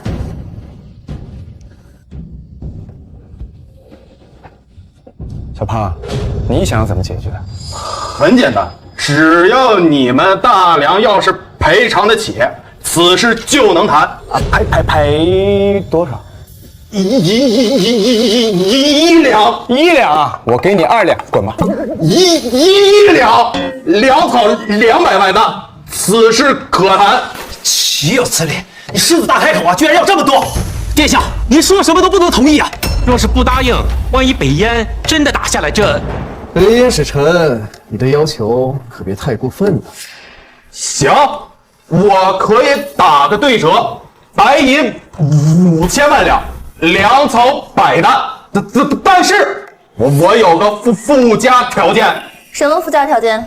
我要一个名叫赵林的项上人头。你与赵林无冤无仇，为何要这样说他？此人妖言惑众，已经传到我大燕了。我大燕有不少人才想入你们大梁，拜他为师。我们大王说了，这个人他必须死。若是你们答应我这个条件，我北燕可以和你们大梁签署10年的免战协议，保证10年内绝不滋扰你们大梁边境。10年呐！我大梁若能得到10年的喘息，这里的好处有多少，不用多说了吧？难道真的要处死赵大人？虽然这可以让我们大梁喘息一刻，可这欺人太甚！我大梁若是兵强马壮，我……赵大人，对不起了呀。哦，搞了半天，原来是冲我来的呀！你早说呀！你就是赵林啊？啊！我还以为你长了个3头6臂呢，结果就一普通人啊！我倒是没长3头6臂，但是我会七煞变。北王爷，你刚刚说对不起我，是你承认打不过北燕？我没说，只不过我们跟他们还是有点差距，这是不争的事实。这不还是承认了？我没有。不过你非要这么说，我也没办法。既然你打不过北燕，那还当什么北王爷？大胆！赵林，你居然说出如此大逆不道之话！我不配做这个北王，谁有资格做这个北王？当然是能打过北燕的人有资格做北王呀！我可是大梁皇子。哦，原来你是仗着血脉，但是毫无建树，是个窝囊废啊！有什么用啊？我即便抵抗不了北燕，但这几年我一直把他们牵制住。你根本什么都没有经历过，就想抹灭我的付出，你算什么东西？哦，那也就是说，你亲口承认你打不过他们了。你，这这天下之子皆为臣子，既然臣子做不到自己分内之事，那换一个臣子便可。既然这北王爷抵挡不住北燕，那就交出你的兵权吧。赵大人所说，便是本少帝心中所想。既然大哥亲口承认无法抵御北燕，那就把兵权交出来吧。本少帝会另寻良将镇守北域。毫无征兆，毫无征兆，居然毫无征兆的就顺水推舟要收走老大的兵权，而且有理有据。完了，老大这是偷鸡不成把命都搭进去了。我成功让他们收走老大的兵权，那我恐怕就有难了。少帝殿下，老夫觉得这北王应该是一时失言了，而这赵大人没有必要上纲上线吧。如果是北域的兵权轻易从北王手里拿走的话，恐怕会引起动荡啊。老臣也是这么认为。臣附议。精彩！你们大梁的人是真有意思呀。北王在你们大梁想必也是响当当的狠角色了吧？你们若是把他给换了，那我北燕将再无敌手了呀！到时候我北燕铁骑将直取你们皇宫。我现在得帮他说几句话，不然这次不但捞不到好处，还白来一趟。这家伙也是，竟然还被人将了一军，哎，太傻了。那你的意思是，除了北王爷，我们大梁就没人能跟你们大燕较量一下了？自然。你很了解我们大梁吗？啊？而且为什么我觉得你说话在帮腔啊？我没有，我就是实话实说而已。你俩语气都一模一样，你说没有？还有啊，不止这个外国的小胖，我怎么觉得你们都在帮腔啊？难道是我的感觉出问题了？什么情况啊？赵林，你就这么想要我手中的兵权？倘若拿到这兵权，你能阻止北燕继续侵犯我大梁吗？我当然能，我当然能。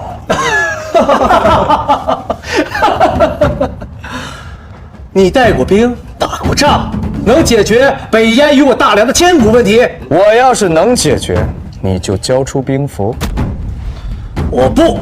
怂了，刚刚不是还嘲笑我吗？垃圾。好，我答应你，但是如果你达不到，不能完成，那就该赔偿赔偿，该杀我的头杀我的头，起码我的头还能减免1半的赔偿，何乐而不为呢？好，我答应你，但是给你1日时间，若你做不到，我便会亲自取了你项上人头；若你做到了，我便立刻交上兵权。好，但是你得先把兵符交出来，给一个中间人，我怕你到时候赖账。我绝对不会提前写什么文书，或者提前把我的兵符交出去。我知道大哥在想什么，我不做这个中间人。朝堂之上，你可选一个自己信任的人。若赵林做不到，兵权还是你的，他的性命你亲自取。大哥意下如何啊？大哥，不如这样，你将兵符交给太师大人。太师大人既是百官之首，又是2朝元老，一定会公平公正的。赵林现在把我架在火上烤，我若是不答应，恐怕此事难休。虽然他脑子好使，但北燕岂是那么容易乖乖听话的？这是一场豪赌啊！好，就这么办。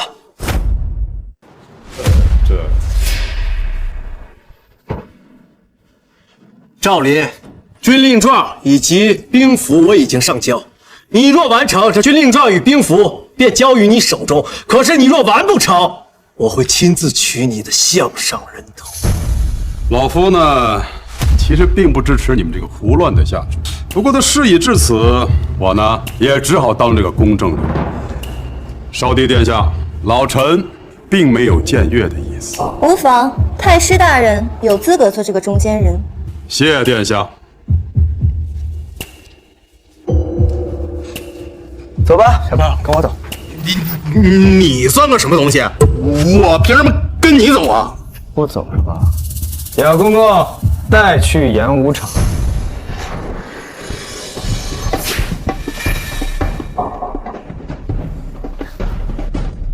胡闹啊！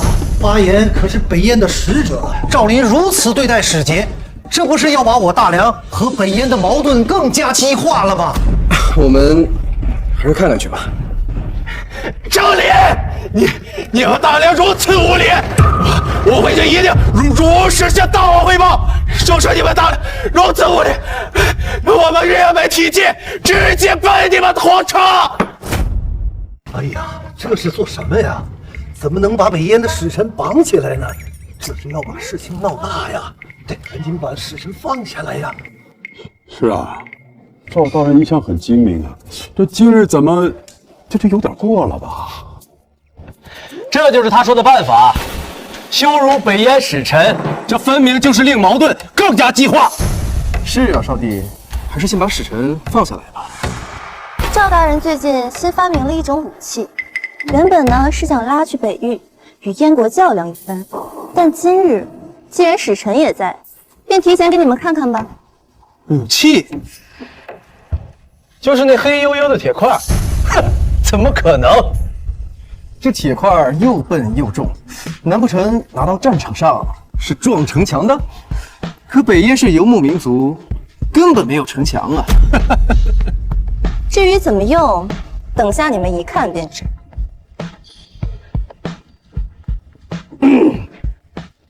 你刚刚说要把你们北燕的铁骑直逼我大梁的皇宫是吧？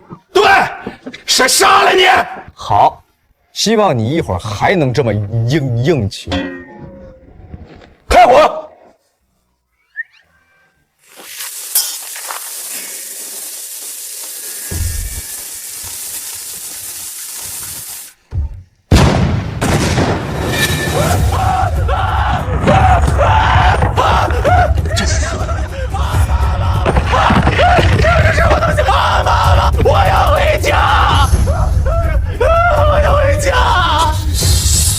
如雷似火，这到底是什么东西？这威力如此巨大呀！震天炮，准备，瞄准！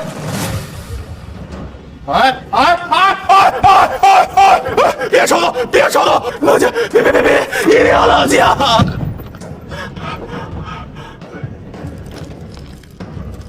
你说这个武器能抵挡住你们100万铁骑吗？必须挡得住！放心，我回去绝对跟大王如实汇报。好好汇报。我们大梁不是打不过，也不是不敢打，而是打起来对谁都没有好处。否则，一旦打起来，这些东西要多少有多少，全都出现在你们大燕的国土。我知道了，其实我们压根没其实我们压根没打算入侵你们大梁边境，是你们大皇子苏建，他说让我配合他敲诈你们朝廷银两，我才这么做的。事后答应我说是3七分账，我才过来的。你胡说什么呢？我们什么时候有这种事儿？反正我把话放在这儿了，信不信的就是你们大梁内部的事儿了。让他滚！妈，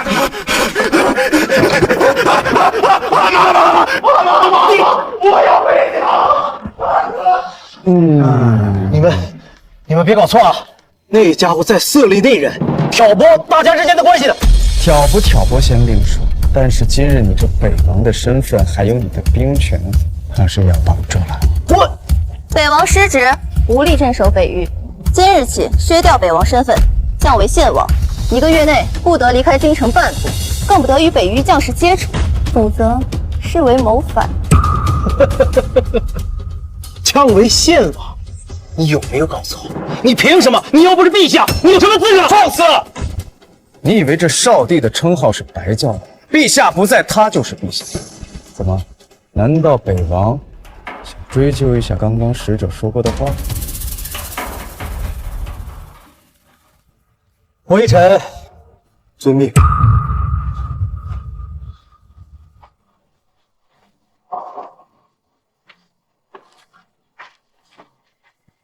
有劳太师大人做这个中间人，现在可以把虎符和文书交给我了吧？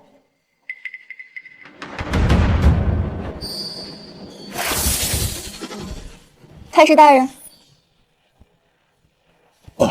少帝，叔父老臣反应迟钝啊。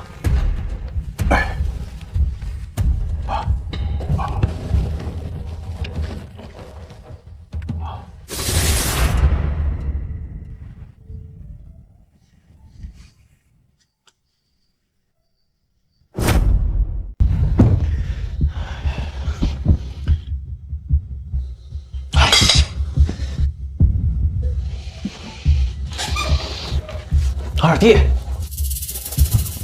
太师大人，你们怎么一路前来啊？哦，原来如此啊！太师大人，您一直支持的是他呀，隐藏的可真深呐！大哥呀，大哥，这回你可真是搬起石头砸自己的脚呀！居然稀里糊涂的把北域都给输了，这样下去，我们还怎么对抗三妹啊？还不是因为那个赵林，谁知道他如此犀利，还弄了一个什么威力巨大的武器，把那个北燕使者给震慑住了。现在一切都晚了。不晚。什么意思？你刚交出兵权，若现在立刻动身前往北域，趁三妹还没有收回兵权之前，拥兵造反，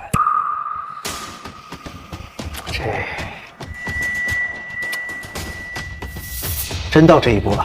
这是你唯一的机会了，也是我唯一的机会。可是赵林手中那武器，你放心，我已经安排了5万精兵，扮成了百姓，潜入了京城。到时候你我里应外合。女人之政，成何体统？血人有色，竟然还不顾老夫的劝阻，非要把这皇位传给自己的女儿。我看啊，该有个了断。好，我这就出发。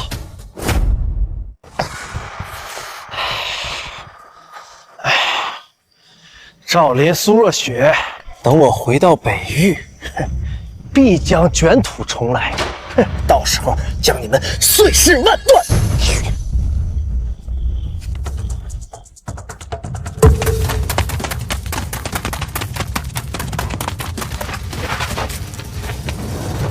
你们什么人？知道我是谁吗？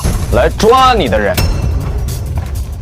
赵林，大皇子呀，大皇子，我本来想放你嘛，那你倒是放了，放就放。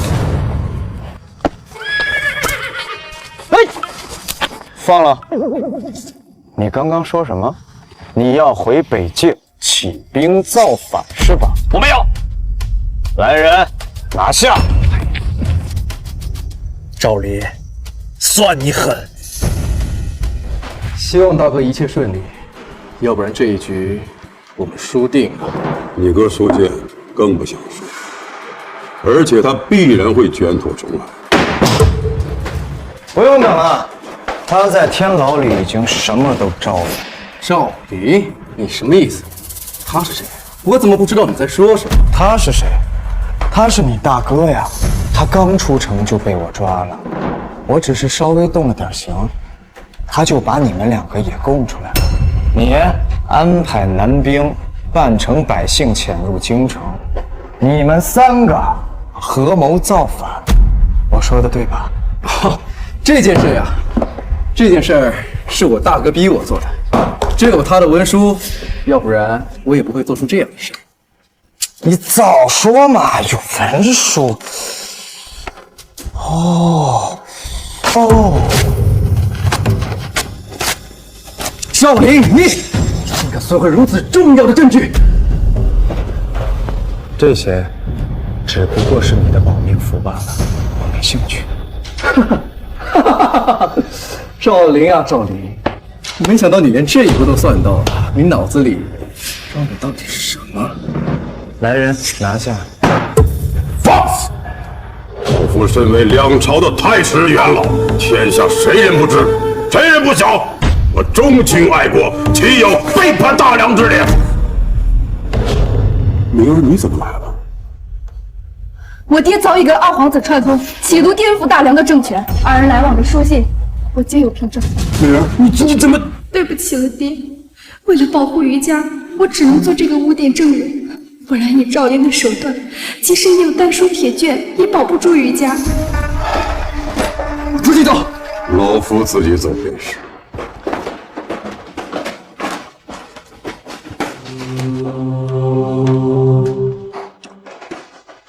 女儿啊，把你娘照顾好，余家的上上下下，就托付给你了。赵公子，恭喜你！恭喜？恭喜什么？恭喜你完成了自己的承诺。你如果不杀我，那就让我留在你身边，我为你披荆斩棘，扫除障碍。是啊，我的思想，我的弟子们已经继承了，我保护的那只雏鹰也该自己飞翔了。什么意思？你要走？你舍得吗？舍不得，也得走。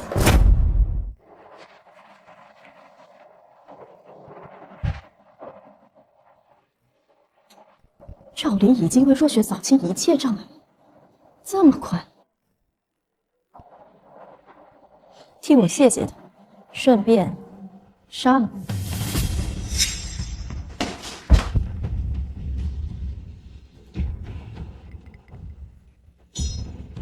若雪，你带这么多人来我寝宫，所为何事？抱歉，娘亲，我是来逼宫的。站下！逼宫，你可真敢呐！若雪，我是你娘亲，你当真要逼宫吗？赵林为我做了太多了，我不许您过河拆桥。我是为了你好，你可知道那人脑袋里面的知识有多么的可怕？他若想要你的皇位，你根本守不住，他必须死！不行，赵林是我的人，他是为我而来的，我不许您这样做。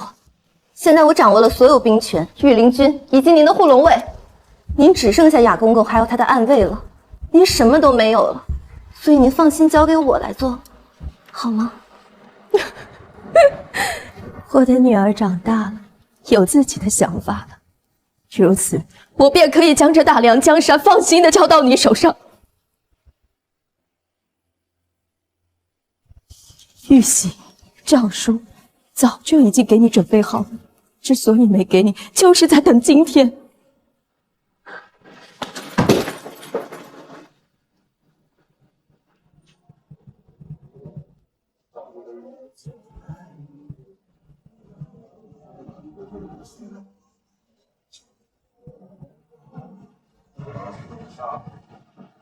若雪，皇后的日子就靠你自己。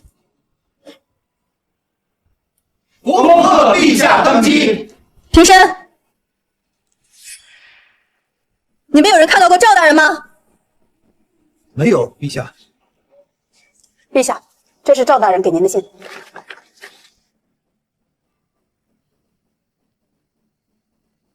为什么？明明我都已经原谅你了，为什么你偏偏要在最后走？小兰，去把他给我找回来，一定要找回来！是，陛下。傻大，我的承诺我已经做到了，终于可以松口气了。所以我也该走了，我该继续寻找我人生的意义。你呢，也照顾好自己，照顾好你的国家。勿念。